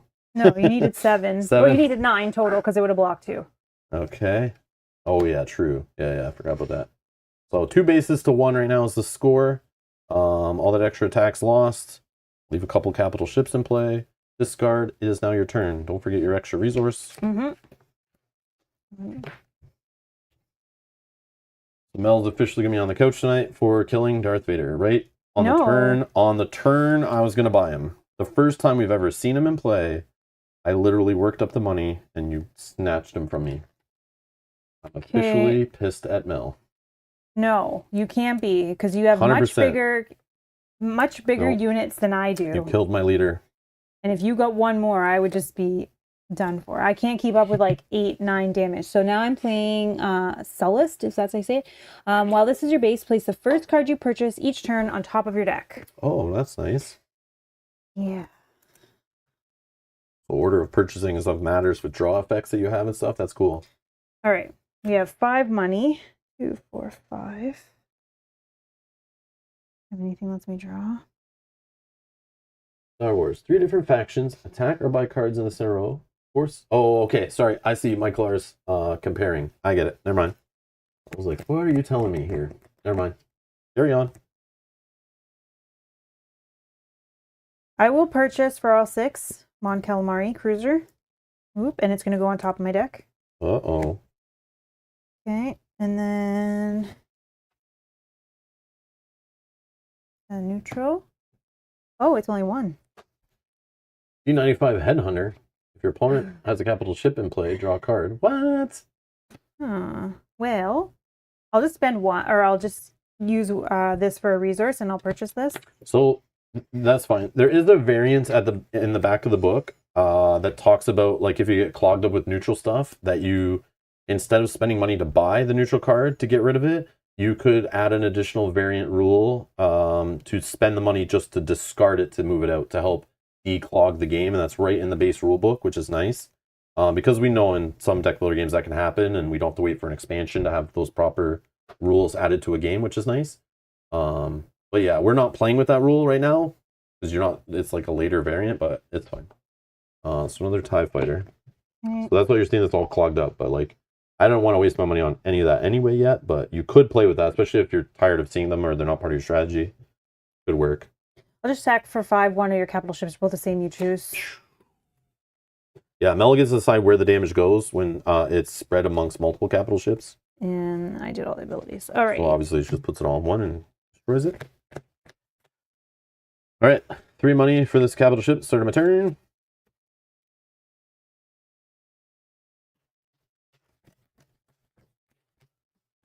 Okay. Play this one. Use this ability if you have a capital ship and play a draw a card. I'm going to play this guy to gain 2 money. I'll also exile him. Just throw him back there to gain force. Mm-hmm. I don't see any. 2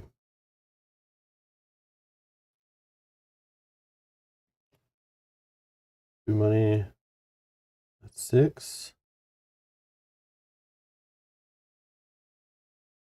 I'm gonna spend 1. I'm gonna take this fighter. Oh, Han Solo. Yeah. Draw 1 card, 2 cards instead if you have the Millennium Falcon in Isn't play. that's gone, right? Long gone. Oh, the Jawa can help me get it. Oh no. Oh, can the Jawa help me get Darth Vader back? Yeah. I shouldn't have said that out loud. I forgot about that. I shouldn't have said that out loud. I forgot about that. Yes, yes. That's my strategy. What am I wasting my time on TIE fighters for? Why would I try to win the game in an efficient manner? I want to do it flashy. I want to die trying to get Darth Vader in my deck. Okay, interesting. What's Han do if I beat him? I could gain 3 money and 2 force. 5 attack. That sticks right there.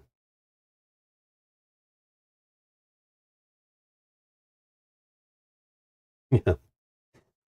Yoink. You're a bugger.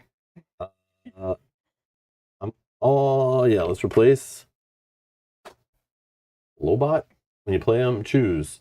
Oh, so he's like a better version of that card to fight 2 money or 2 force. Need that kind of money? I don't know. I'm going to fight Han Solo, though. Oh, no, actually, this 3 attack is probably worse.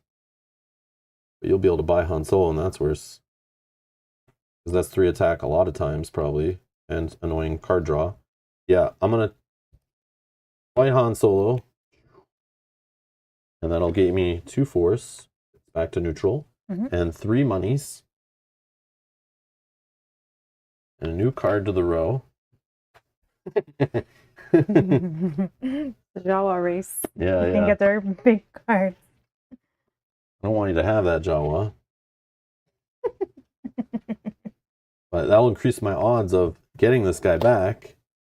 Yeah, fill your deck with useless stuff. I know, but at least I can exile it. This can I exile, know. so I'm okay at buying crap if it has the word exile on it. Reveal the top card, a Scout Trooper unit. And the reward, oh, this exile card for you. Finally. Okay. So what I have here is 7 money, and I didn't draw a big 7 cost card, which I was hoping. Oh, that one's there. I forgot. But I have this one that could give me anything I need. Could make the force with me.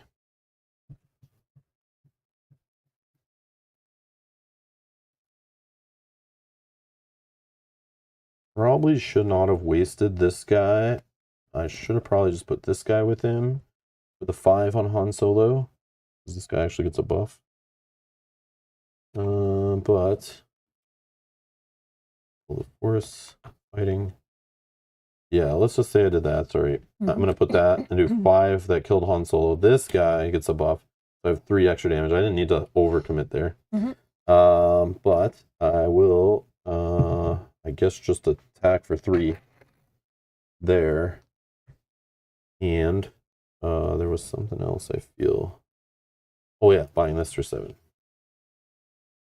I probably should have done that first. Hi, Brian and Kate.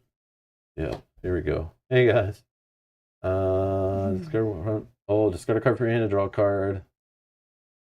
Okay. And then I'll clean up my stuff. I shuffle my deck of junk. I don't know that it's junk. I think it's actually very well.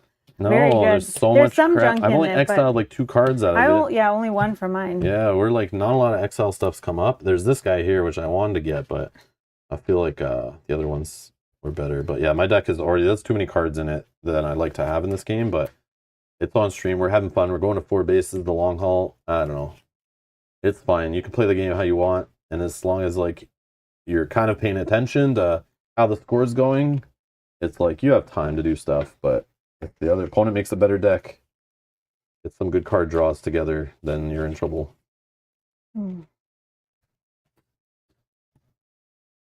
Alrighty. I'm gonna play another Oh base. no. 6 attack you have just sitting there? Mm-hmm. Oh no. Money. Which definitely 5 of it will kill that. 1 will go here in this base. Yeah, so you Alright, definitely. so I'll just do that first. Yeah, so this is gone. My base is done. There you go. So tied up, 2-2.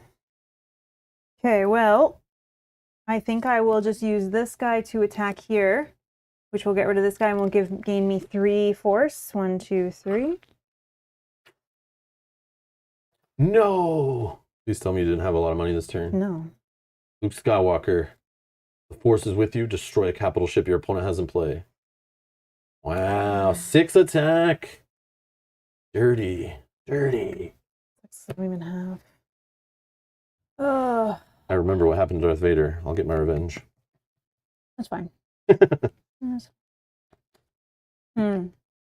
Well, it's kind of annoying.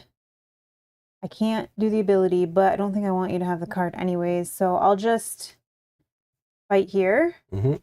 Those guys are done. So you get to exile a card from your hand or discard I pile. don't have either, Oh. which is fine. I needed Hammerhead Corvette. 4. I only have 2. Exile a capital ship to destroy a capital ship. Exile this capital ship to destroy a capital ship your opponent has in play. Or an enemy capital ship in the galaxy row. Oh, I could use that. And I think I'm just going to spend the 2 for this guy that can let me exile. Yeah. Another blockade runner Okay. capital ship. All right. 1, 2, 3, Let me check my bases here. 5.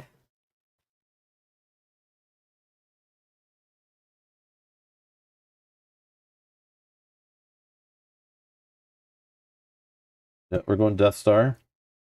This is going to do. So I have an action. I can spend 4 money to destroy a capital ship your opponent has in play or a capital ship in the galaxy row. All right.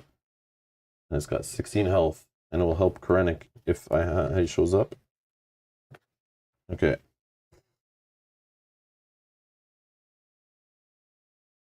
We're getting 3 money here. And I'll place the next card you purchase this turn on top of your deck. I don't know if I should purchase anything, to be honest. Oh. That's... Hold on. I should have... Oh, you should have put cards on top?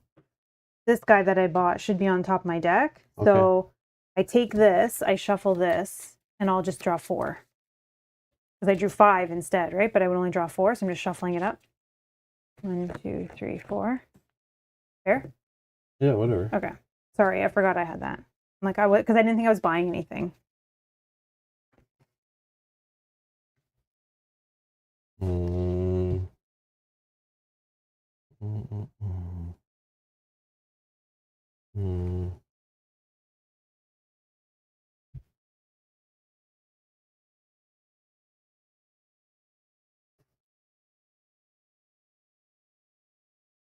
Let's spend 4, destroy this capital ship. I'm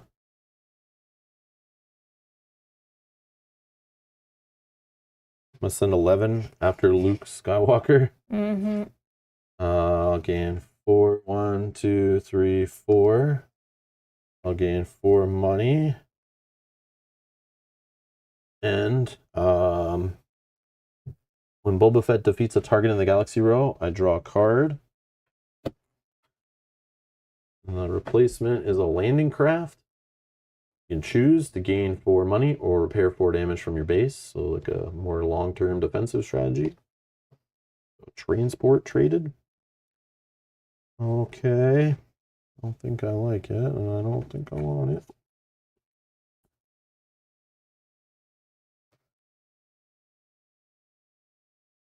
F6. I'll just spend 4 more, destroy that. Not spend this last one on anything, or last 2 on anything. And, yep.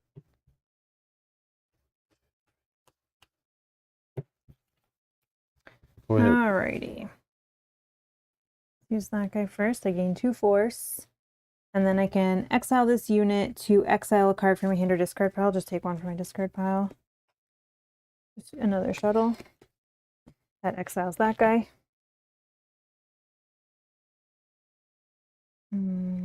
4, 5, 6 money.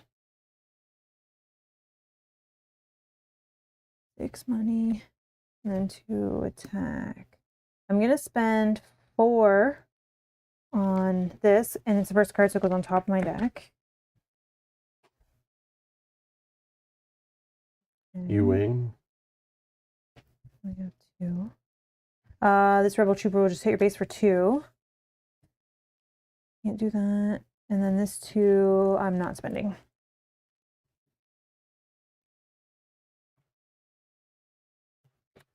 Play Director Krennic for 2 money. I'm going to use his ability to draw 2 cards because the Death Star is my current base. I'll play this guy if you... Oh, I don't have a capital ship. What am I doing? Uh-huh. That's 4 to defeat that to gain a bunch of money.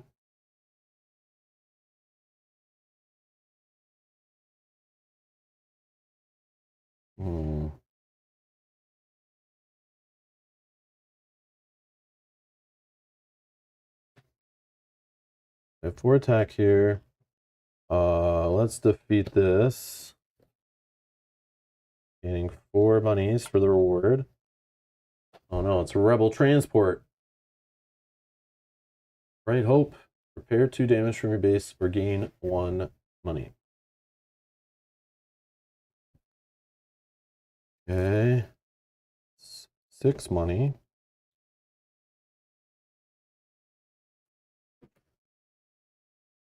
$8 money. Exile this unit to purchase a card from the Galaxy discard pile as if it were in the Galaxy row. Well, let me take a look in the discard pile. Whoa, that's 8. Let's buy Darth Vader from the trash pile. Thanks, Jawa Scavenger. Okay. And then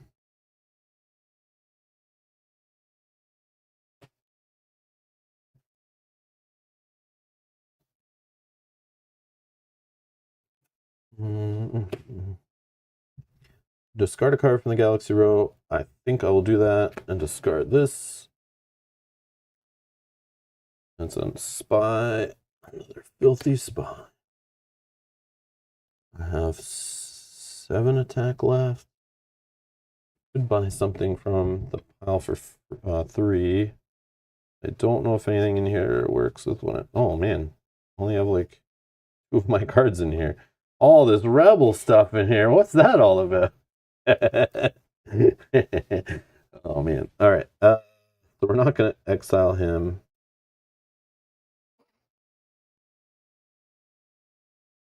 I don't think we need to purchase, but I'm debating this one. Yeah, we will use Director Krennic to fight this thing for 3. All it needs is 2. Exile a card from my discard pile. Just get rid of Rebel Shuttle, or Imperial Shuttle. And then replace it with the Keldor Mystic, who I will buy for 2. Maybe exile some stuff if there's time left for such things. Oh, there's the big 7-cost Star Destroyer. All right. The last 4 here, I will just hit your base. Okay.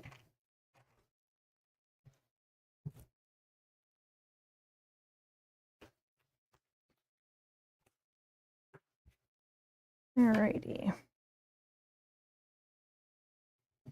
Give me 2 money.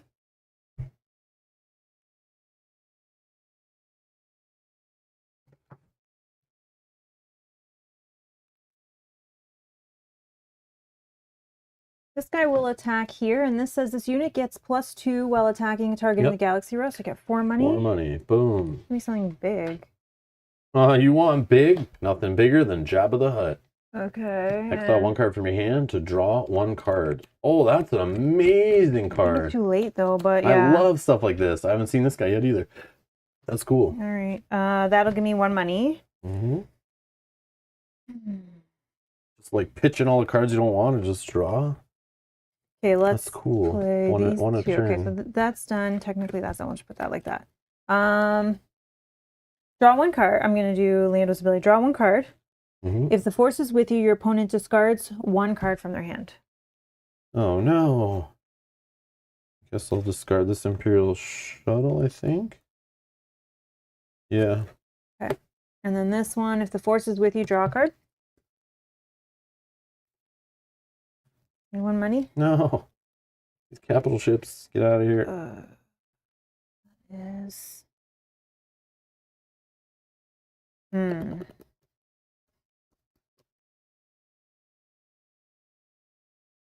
I think I have to play it offensive. I'm gonna trigger this ability. Discard one card from your hand to repair 3 damage from your base. And then 6 attack. 1, 2, 3, 4, 5, 6, 7, 8. I think I just buy Jabba just because he does a little bit of everything. And I can exile if it gets that far. That's all 8.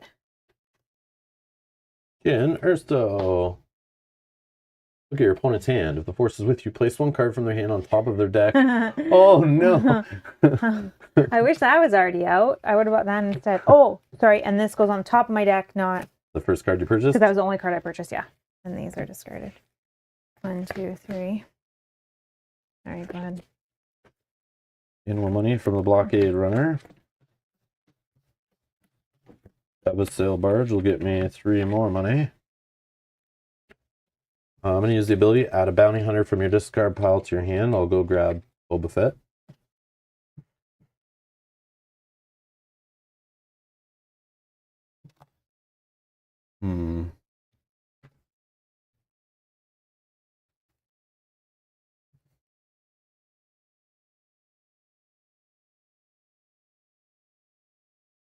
I think I should do that, but maybe. Yeah, I'll use Boba Fett over here. It'll hit that for 5, gain 1, 2, 3. I just don't want to see that I effect. want the force to be on my side. No, you have all those cards that help you with that. I'm like falling into caring about the force too much, and I'm trying not to, but it's hard. There's a B-wing. When that happens, when he destroys a card in the row, I gain a card, draw a card. Okay. Reveal the top card of the Galaxy deck. If it's an Empire card, draw a card. If it's a Rebel, discard it. Can you not? I need some more red cards. Yeah. So, appears I have some attack. I'm going to spend this 4. Let's just get rid of this capital ship with my Death Star ability. All right. And then 1, 5, 8, 12, 13, 14 at the base. 14 at the base. All right, so 11. Mm-hmm. I'm at 12. 1, 2, 3, 4. Oops, sorry. 1, 2, 3, 4, 5, 6, 7, 8, 9, 10, 11.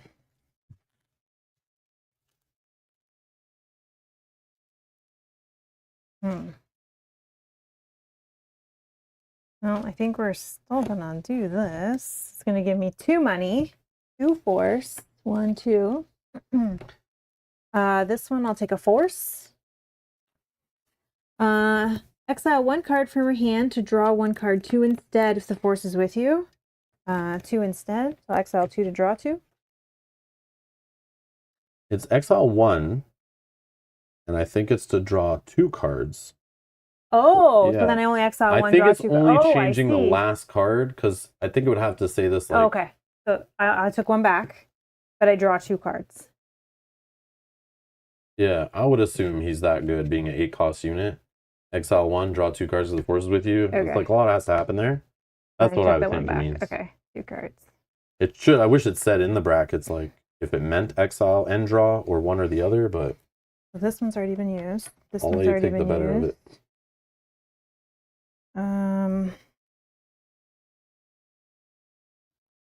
But I could be wrong. Whatever.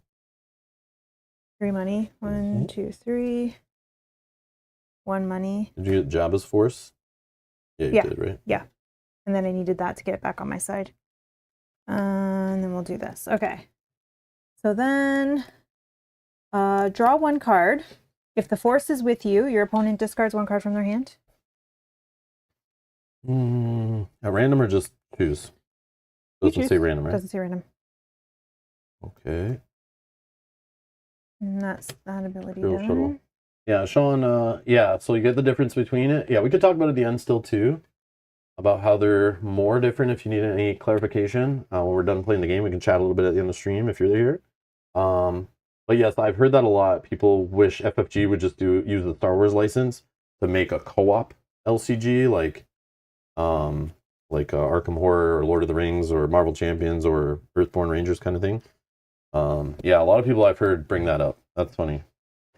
Like, it's like, I don't know, they're just leaving money on the table. Maybe those games don't make as much money, as they think. So that's why they put so many resources into Unlimited, because they know they could make more money designing Star Wars cards that way. I don't know, but yeah, we'll see.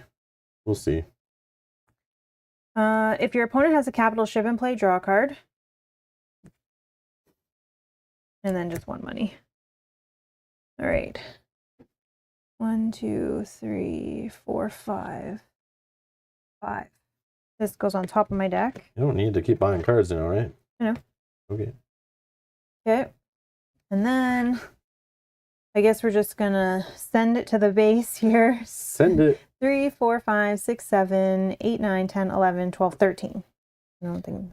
4 here. 9 hit the base. And what's it at here? I see 8. That's definitely enough to blow up the Death Star. Wow. Oh. Did you get the Krennic ability? I forget now. Yeah, once. Oh, okay. And then these are all done. Yeah, just let me draw 1 extra card. And Not worth it, but 2 I'm not going to spend. all right. Mel's in the lead officially. 2, 3, 4. I get to choose my final base here out of these 2 options. I'm gonna go for Endor. Oh, there's a yellow arrow there. Something wrong with the stream? I don't know. Oh, why is that a thing? Are you guys having issues with the stream? YouTube's telling me there's not enough data. The stream's having problems, but I don't know. Just be a Friday night hiccup. Nobody's saying anything, and usually they. Yeah, but it could be down. I don't Oh. know. I mean, I have internet right now, so I don't know.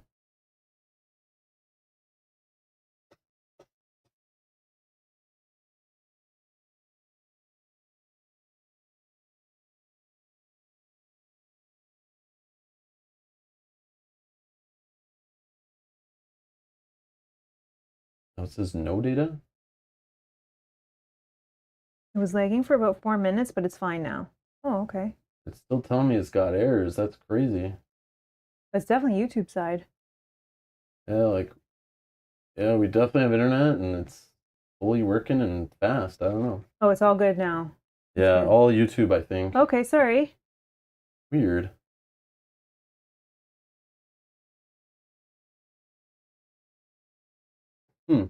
Okay. Yeah, that's not what I'm seeing though. That's annoying. Been a bit buffery. Just I think for the last few minutes. Okay, one sec. I do have a daughter who's probably using the internet. And yeah, I don't think she can impact it usually like that, but you never know. Sometimes things happen on your computer that you don't know what's going on and not under your control.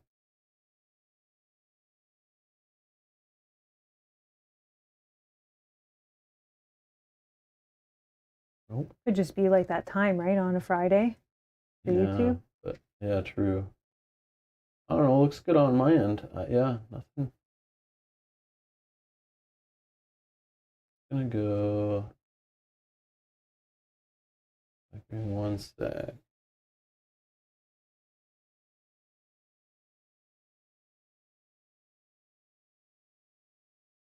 Is someone watching Netflix upstairs? But that would be only download. Upload is all that would affect you guys. So it's like no one really uploads anything on purpose. You know what I mean? Yeah. But like if you got infected with some malware that's like mining cryptocurrency, that's a whole other world, right? And you never know. But it's nothing like that. I don't see any activity on the network. It's just on YouTube's end, I think, because our speed tests are working. Router says bandwidth's fine from everybody's devices. I just want to double check because you never know. You never know. Okay, we good. We good. This YouTube thing's still giving errors though. I'll refresh the YouTube window. What the hell, man?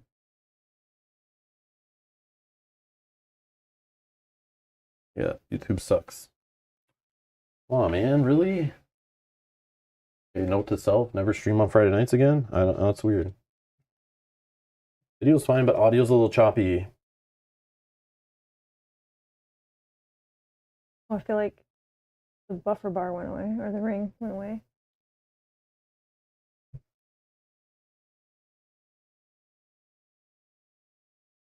Okay, here we go.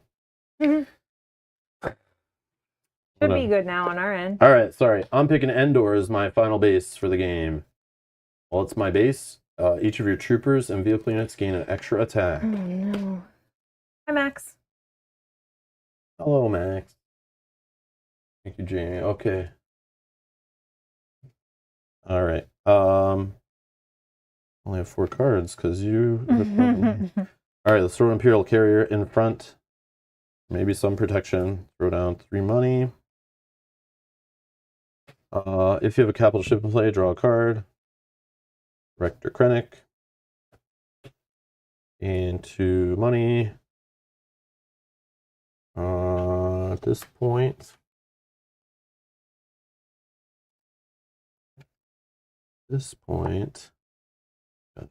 Attack. Oh, his draw a card. Sorry, I should do first. Yeah, okay. 2 stormtroopers.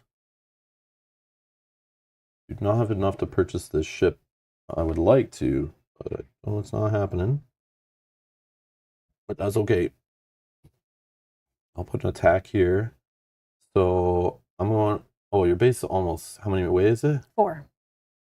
4? Yeah, I don't think I'm buying anything though. Yeah, so I'll just attack you for 10.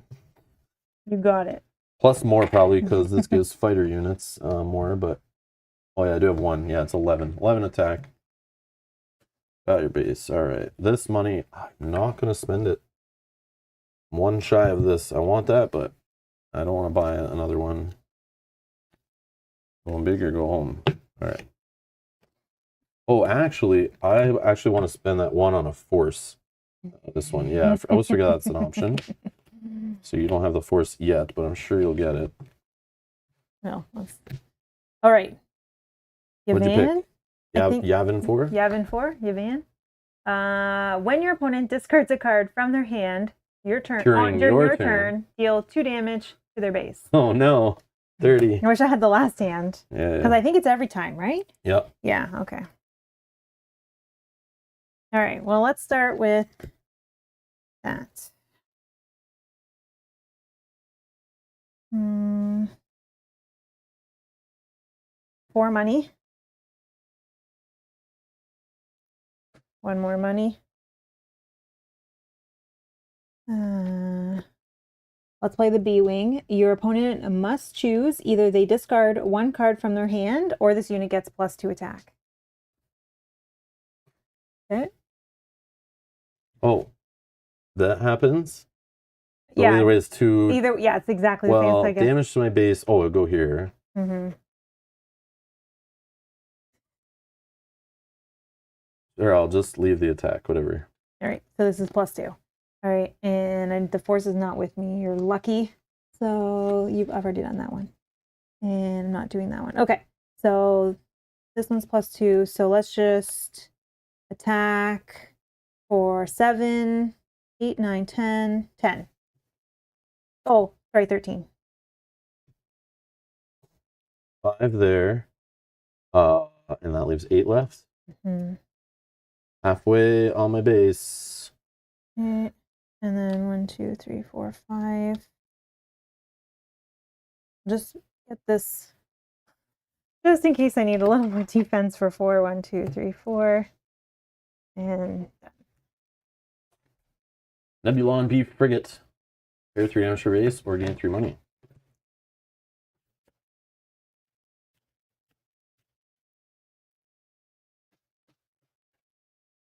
I'm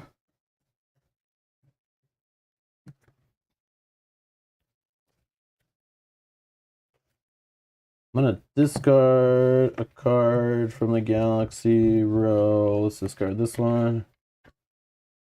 Death Trooper. Two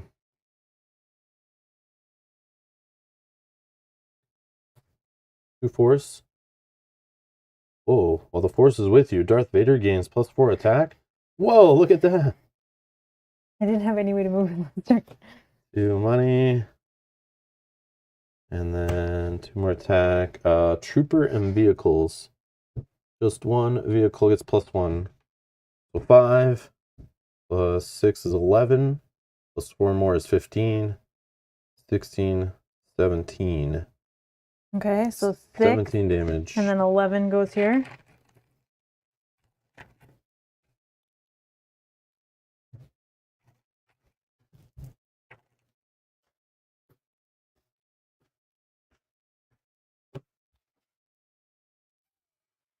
All right, I'll organize that better in a second. Why do I only have 4 cards?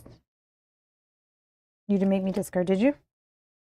I don't know. Okay, then I didn't draw enough. Sorry. Alrighty.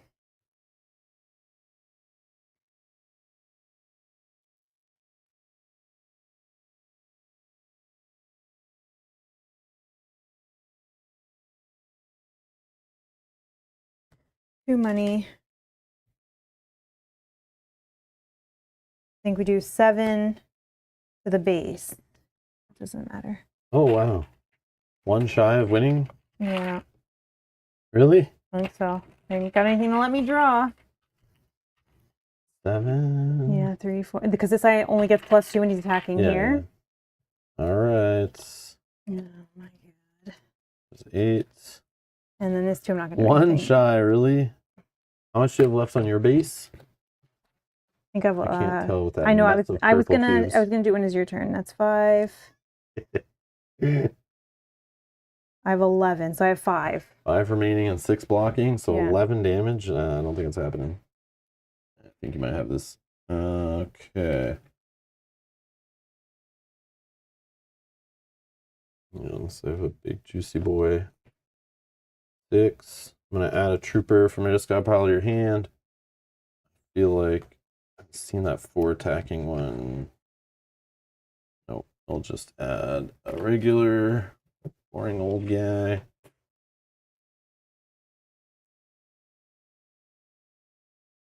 But this guy get 2 force.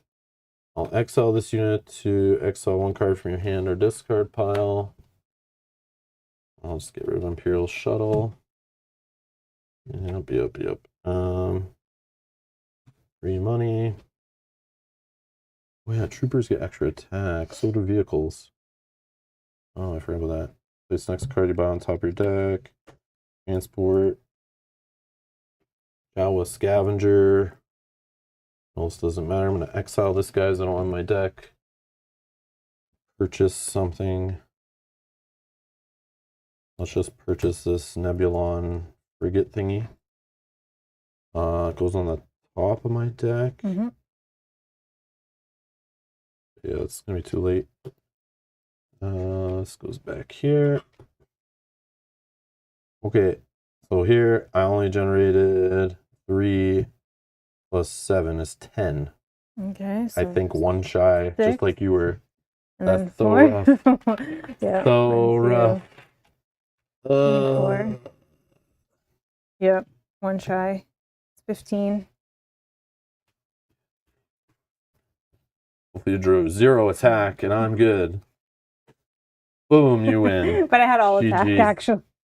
Wow, yeah. Oh, This is wow. all the buying the junk. I drew like not an attack hand. Though I did think with like your ATSD, your Krennic, and then when you got Vader, your Yeah. Boba Fett, I was I like, know. you have way more big attack Yeah, turns. But then Mine were I like piddly at the yeah, but beginning. I didn't exile like I normally do. Also, not seeing enough capital ships, I feel. Oh, yes. And not buying them, obviously. Like I could have bought little ones, but that just made my deck thicker. I want to just get attack. But yeah, this game was different than our other games where like we didn't have many capital ships happening. Yeah. And normally like I would have a whole bunch and try to play defensive for a bit, but yeah, it's interesting. You got it. I got it. GG. I did not think that was going to happen at all. I was, Yeah, you were one away, and then I was like, wow, I have a chance. But then I drew and looked at my hand. I'm like, oh. But if you could have got that other trooper, Yeah, the guy that then hits for you would have 4. won. Yeah. Yeah. That's what I was hoping, but I'm like, I don't think I've seen him in a while.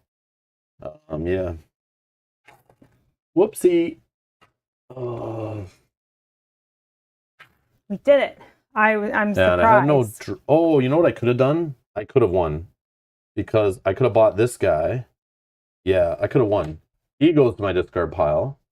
Oh, I yeah. then pull him into play, and I messed up. So yeah, I could have bought this guy, give him +1 because he's a trooper, and I would have won. But it's okay. Yeah. You What win. went on top of your deck? I guess you could choose, right? No.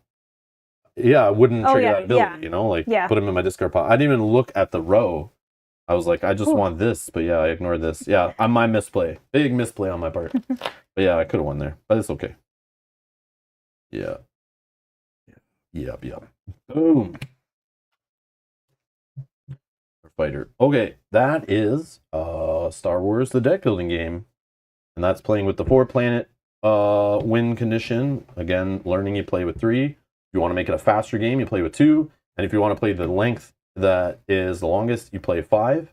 And again, the game comes with 5 more bases for each side.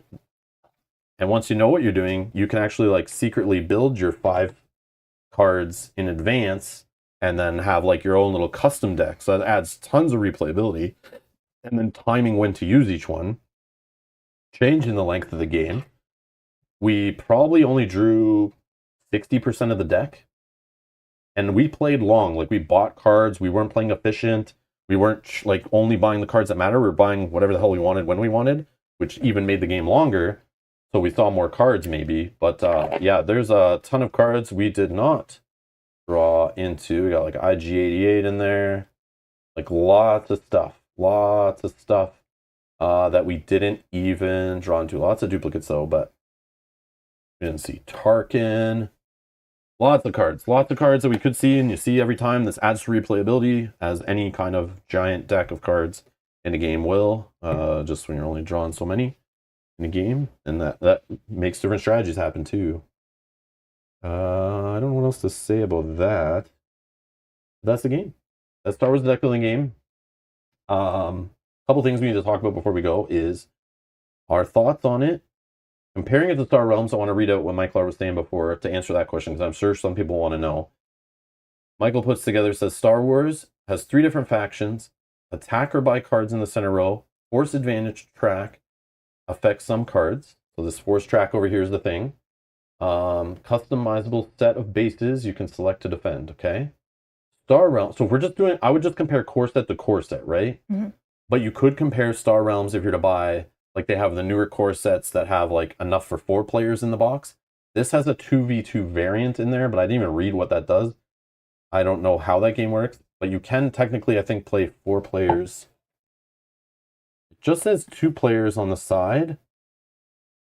I swear in the book there's like a 2v2 variant. I thought I saw that too, but I'm wondering if you're just like I think literally playing together. Yeah, it's on the website. Oh. Multiplayer mode is 2-on-2 for Control of the Galaxy, requires 2 copies of Star Wars the deck building game. Oh. Yeah, so you need to buy another copy, but the rules are actually online. I saw them when I was downloading the rules. You can find them on the website. So technically you need to buy 2 copies of this. The original Star Realms was the same thing, but that was like a tiny little box of cards that was so cheap. Or something, right? So it's definitely cheaper to get 4 players going out of that, but then they have the new sets for Star Realms, I know, that have like 4 players worth of cards in them, probably cheaper than this, but this has the IP on it. Mm-hmm. And no offense, this was designed by Fantasy Flight Games. Star Realms is awesome, Hero Realms is awesome and all, but it's White Wizard Games, so they have a history also. That is a little little more sketchier than anything FFG's ever done. But yeah, Star Realms definitely cool. Star Realms, Michael R says lots of existing supplements. So again, you could spend as much money as this costs, or 2 copies of this cost, to buy expansions for Star Realms to add more replayability. But then now you have to like customize it and build it and store it, because it won't just fit in the base little boxes anymore, because you'll need, more storage for it and all that. This actually has, I'm sure, enough room in here probably for expansion content to happen in the insert. I like how small it is too. It's not. Yeah. It doesn't take up too much space. Star Realms is definitely more portable, but it's more basic. But nothing wrong with that. It's like cheaper, more portable, more straightforward. Great for new players. This is not much more complex than that, though. And then he says, it has a good pool of 4 or 5 factions that can intermingle in your deck, commander cards, and quests. Yeah, so if you have that commander stuff and the quest stuff, I think some of that does come in those like new base sets and stuff. I haven't been following Star Realms as closely anymore, but Star Realms has a digital version available. It's got free to play, and then in-app purchases, you can buy some of that expansion stuff, so you can literally play on your phone out of your pocket. This, you can't do that. Oh, that was fun. I do remember. Yeah, Star Realms Online is fun. an addictive little monster. But this has a Star Wars license. You obviously pay more for that. And yeah, but this, I like this. A very nice game. I love this force stuff. I love how you can maybe ignore it, maybe buy cards and try to build around it. You can buy cards that build around being like defensive, offensive, working on certain traits to build like tribal kind of stuff, or a bit of everything and a mishmash. You could probably build, like I said, a 15 card little monster deck that's super efficient and gets your combos going if you play selectively, but you're also pushing your luck because you might not see the pieces you need for your combo even show up. Yeah. So you bought a couple cards that maybe work together, but you never see them together on the same turn, and then you're never able to buy what you need to work with them. And yeah, also you could buy a lot of capital ships, play defensive, but if your opponent has a way to keep blowing them up, then they kind of clog up your deck when they show up and the other pieces of your combo don't. Some of them do play with the combos though, with some of their abilities. But I see why it's rated 277 overall in BGG. It's a very solid game, very clean, very like has quality amongst it. The rule book very well done. The package is very nice. The theme is here for battling with the base. I love the little plot card mechanic from Game of Thrones. It's awesome, and I can see a lot of replayability here, even just out of a core set with 2 people. This is really cool, which is really neat. I really do like this. Mel, what do you think of the game? I have a lot of the same points, so I won't reiterate the things that you said. But I think one of the things I like the most is this force track, and being able to like manipulate that on your turn and still get the effects of it. So it's not like the force has to be with you at the start of your turn or anything. You can move it over on your turn and then do effects. And the other thing I do like that I don't think you really mentioned is that you don't have to do actions on cards right away. Yeah. So you can play them, you can do other things. Maybe you can see what happens throughout, like maybe you buy a card and then it reveals something else, which then allows you to do an action. I like that part of the game. As you said, it's a little bit more, there's more meat on the bones, I think, of this game. Yep. And it has all the stuff I look for in deck building games. It has the trash mechanic to filter your deck. It has ways to clear the row. I love the way you can fight stuff. Yeah, I do like that. And not just fight it to get it out of the way so your opponent can't get it. You actually get rewards from it. So you're incentivized to do it. And there's cards that focus on it, like the bounty hunters that get bonuses from doing it. And you have little saboteurs and stuff. But then there's also those cards like the Jawas that will get those cards back out of the discard pile if your opponent does blow them up. There's like a lot of stuff in this core game that most other deck builders we play wouldn't even add in until like the 3rd, 4th, 5th expansions. Yeah. So they didn't keep this game so simple to try to like, hide stuff in an expansion to money grub you to make the game like 3 times the cost, but try to separate it and you think, it's all fine. There's a lot here that I love about deck building games and a little bit of the extra layer with the force track. That's nice, but it has the card that you can buy to get through the junk. It has that optional rule of spending stuff to get rid of the junk out of the row. Like all the stuff I bitch when games are missing it, it has. It also has the cool Aeon's End kind of thing of like kind of defeating minions and when to attack the the monster, the nemesis kind of idea. Like you're really trying to win by hitting the base. It's like when do you have those decision points of like when do you deal with this versus that, or maybe a little of both. And I like this is not one of those deck builders that's the kind of mindless where it literally doesn't matter. Just dump your hand. I'll spend this money to buy the biggest card. This attack hit you. Next. Yeah. I love the way like you actually, when it gets into the game and you start getting cards like that are not starter cards, order does matter. You might play this, keep this in hand so you can trash it. Then you play a card to pull it out of your discard pile, or buy something to pull it out of here, or put it on the top of the deck, or whatever, or attack this, draw a card. That card then helps me buy this card, and then, or attack this, I get the reward. Now I can buy that and move the force. Then play this card that now the force is with me. I get to do this. And I love the way order matters. And when you play this game a few times, those things start to gel together and you start to learn them. So I can see this game like 5, 6, 10, 20 playthroughs. People still trying to fire off little combos and getting really granular and efficient with their choices, and start to learn that when your opponent takes this card, you know they're going for that kind of strategy. So now you need to stop them and destroy this card and that card, and don't let them get this base. And you would only learn that like either With by repeated plays, or by literally reading every single card, or like pre-reading every card in the deck. But it rewards you as you keep playing. You'll start to learn like what to buy to go for what strategies and what shows up and what strategies to try to stop your opponent from doing. Very clever, very cool. But I would prefer this over Star Realms, but I can see why there's a comparison. But again, Star Realms is like, if I want a game I could throw in a backpack and take to a convention, it's Star Realms, not this. Right. But this is a little bit longer as well, so exactly. you can't jam out games as fast. Yeah, either. this feels like more of a gamer's game, but not so much more. And I see why it made it onto like the Target and Walmart shelves and stuff, because it's still approachable. Like Star Realms is very basic in its nature from the beginning, which is not a bad thing, but it feels a little dated and simple compared to this, which is like, this you can tell they've implemented stuff from like all the very successful FFG card games, ones that were failures. They just kind of put some good stuff together here and slapped their Star Wars goodness on it. And I don't know, it's a solid little game. And yes, Kate's mentioned in the chat, I thought the same thing. I'm like, they could definitely expand this, but will they do it the way they expand things nowadays? Is they wait a while to see how the game sells, then decide whether to put resources on designing an expansion. So we might not see an expansion, just like when Outer Rims expansion took years. We might not see a little expansion for this, if ever, for a while. But it could use one. I could see one being added if you played it enough. Definitely. Like you could just add some more planets. You could add some more cards to put in the row, or like swap cards out. They could sell one. They could even get crazy. This is based on just the first trilogy, I think. Oh no, there's some Rogue One stuff, right? But there's no like Kylo Ren and Rey stuff in here. I don't know if they care about that, but they could have an expansion based around that. Or they could do a standalone expansion where it's another core set that can be played on its own, allowing you to mix things together if you want from different like eras of Star Wars. Right. And that could be a thing. Similar to how Star Realms has that, where they have a bunch of different standalone core sets, but you can just jam it all together if you want. Make your own. And get crazy with it. Yeah. Yeah, there is some Rogue One in here, yeah, I saw, but there's no prequel stuff. But again, you wouldn't want to just sell a product with prequel stuff on it. That's not going to make you any money. And the later trilogy is also just divisive. But yeah, just stick with the Rogue One stuff, the good stuff, the Andor stuff and all that, and you're fine.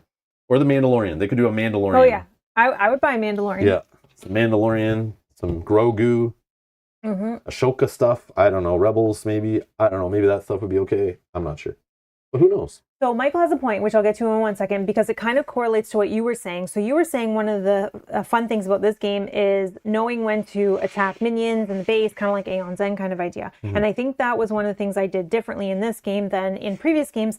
In the previous games, especially when you first learn the game, like I was focusing a lot on like getting rid of all of the minions in play here at the beginning, and then not really focusing on attacking the base. This one I did the opposite, where I'm like, I'm just going to go right for the base. Some of these guys, obviously, I couldn't even attack to get out of the game. And I think that was a benefit to me tonight. Also, Michael says, I like how the Rebellions have put a card you just bought on top of your deck. I feel like that was also very helpful for me. Plus draw a card. So if you do them in the proper order, you can buy and use the card of the same turn. Yeah, I love that. Exactly. And I think that was definitely very helpful to be able to buy like a ship and then put on top of your deck and either draw a card and be able to play it that turn, or even next turn to constantly be able to have ships.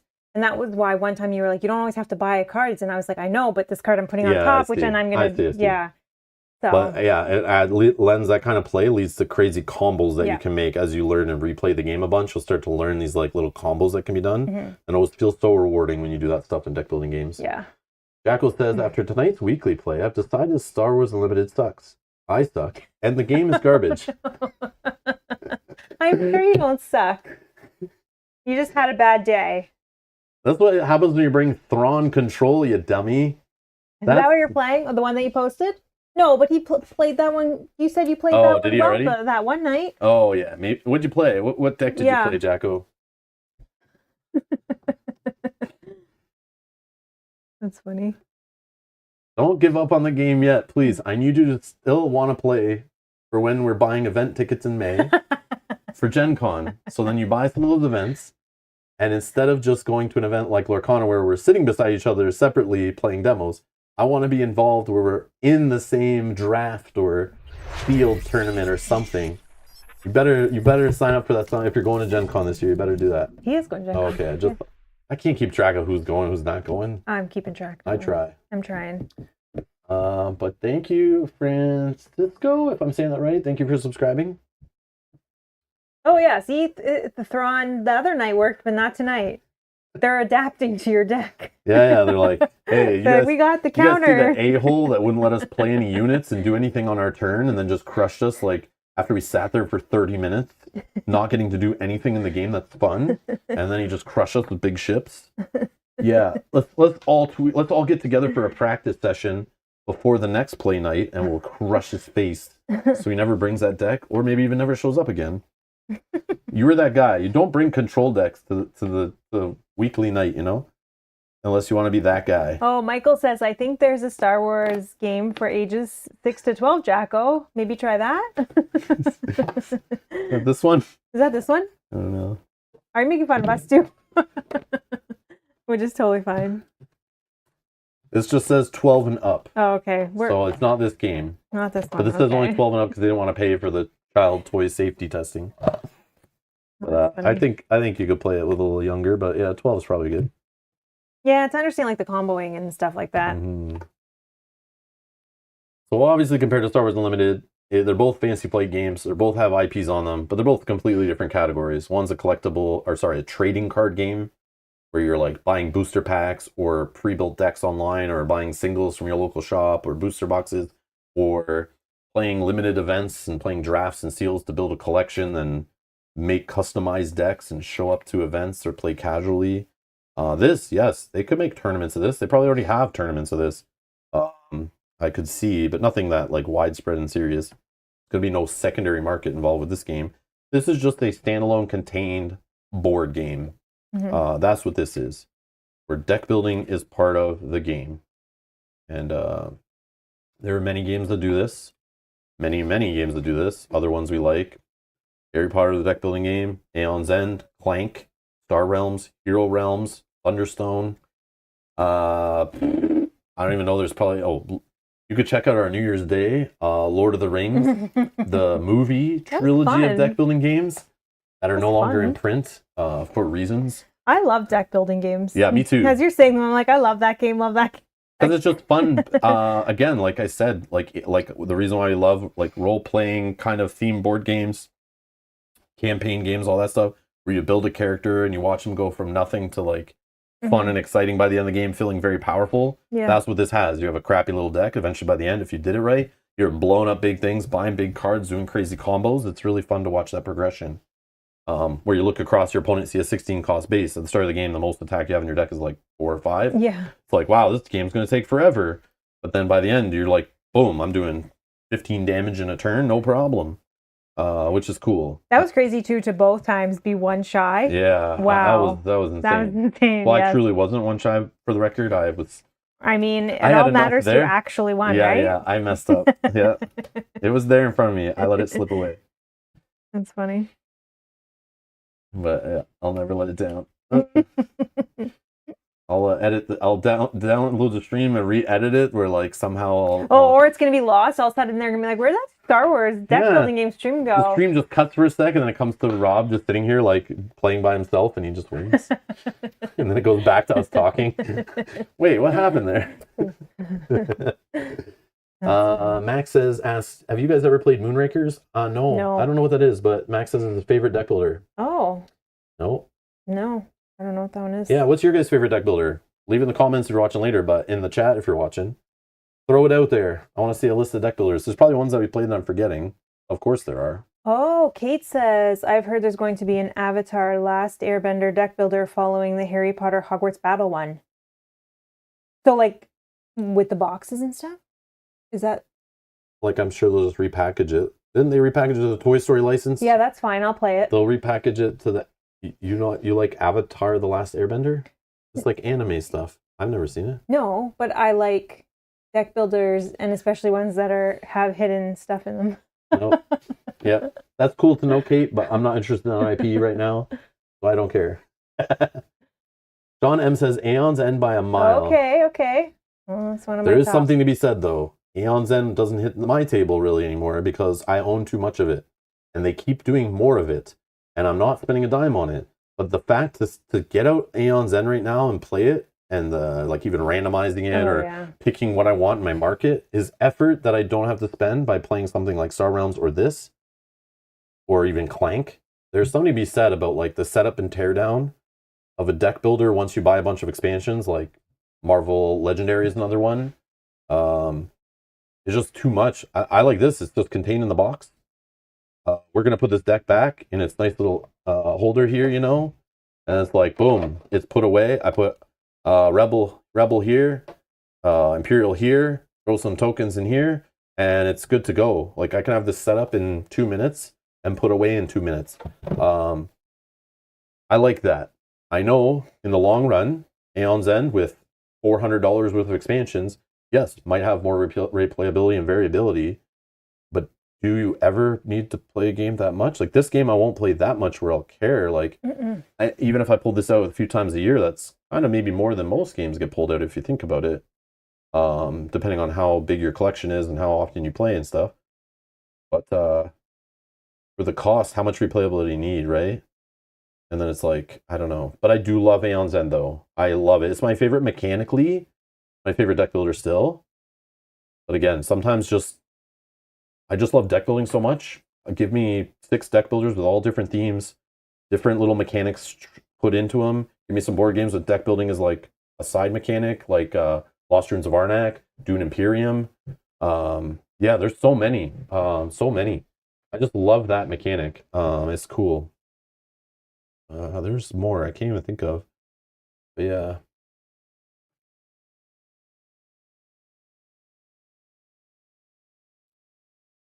The collecting force with Aeon's End is strong, admittedly. Yeah, that's the problem. Yeah, I think we're not buying anything else for it, right? Yeah, Like, unless maybe there's like a contained legacy again or something. But and again, you could probably just buy like 2 boxes of Aeon's End. Like it depends on what you play those kind of games, and just put that together like kind of in the same box, and then just pull from that and like change it up every time, do the randomizer, and just kind of mess with it. And yeah, Kate's saying that she made a travel version of Aeon's End, so I don't have to lug the whole thing around. yeah, you have to. Yeah, that's why I it's a think lot. like build your own like core set. You know, put your favorite stuff together.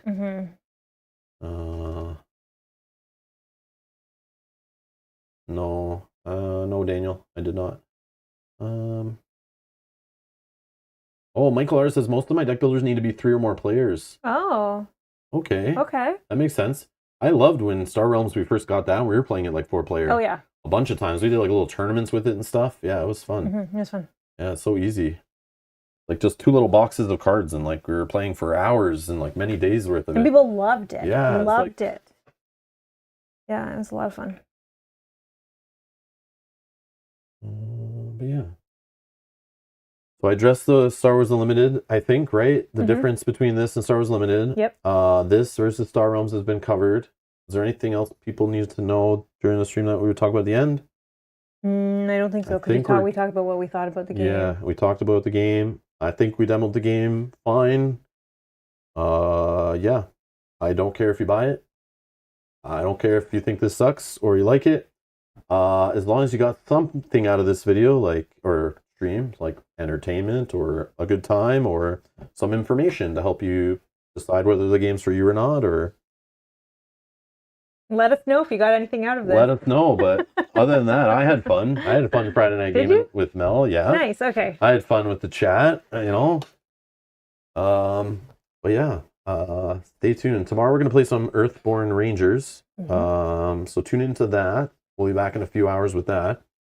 And so if you're watching that campaign series, join us. If you're not and you're interested in Earthborn Rangers, we have a bunch of episodes on the channel. Check out the playlist section, and then you can try to catch up.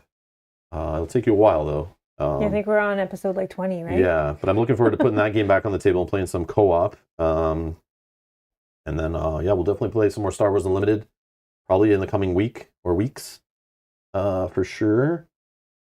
I do want to show Kyle this game and play this with him. I just don't know when that'll be. That could be later. That could be sometime later. But I do want to play this again on stream, actually. I think you would like this. Yeah. It's fun. I really like this game. Are you not entertained? What else? I don't know what else to say. Anything else? No. Thank you everyone for watching. Thanks to all 38 of you who clicked the like button. Thank you. Thanks to these people and many others for supporting the channel. If you'd like to support the channel, the join button's down below. You can join the channel and support us to allow us to purchase more games like this one, or camera equipment setup, traveling to conventions, all the other stuff involved in running a tabletop gaming YouTube channel. We appreciate the support, guys. Thanks for keeping us honest. We appreciate it. And other than that, I guess we'll see you guys in the next stream. Bye-bye. Bye.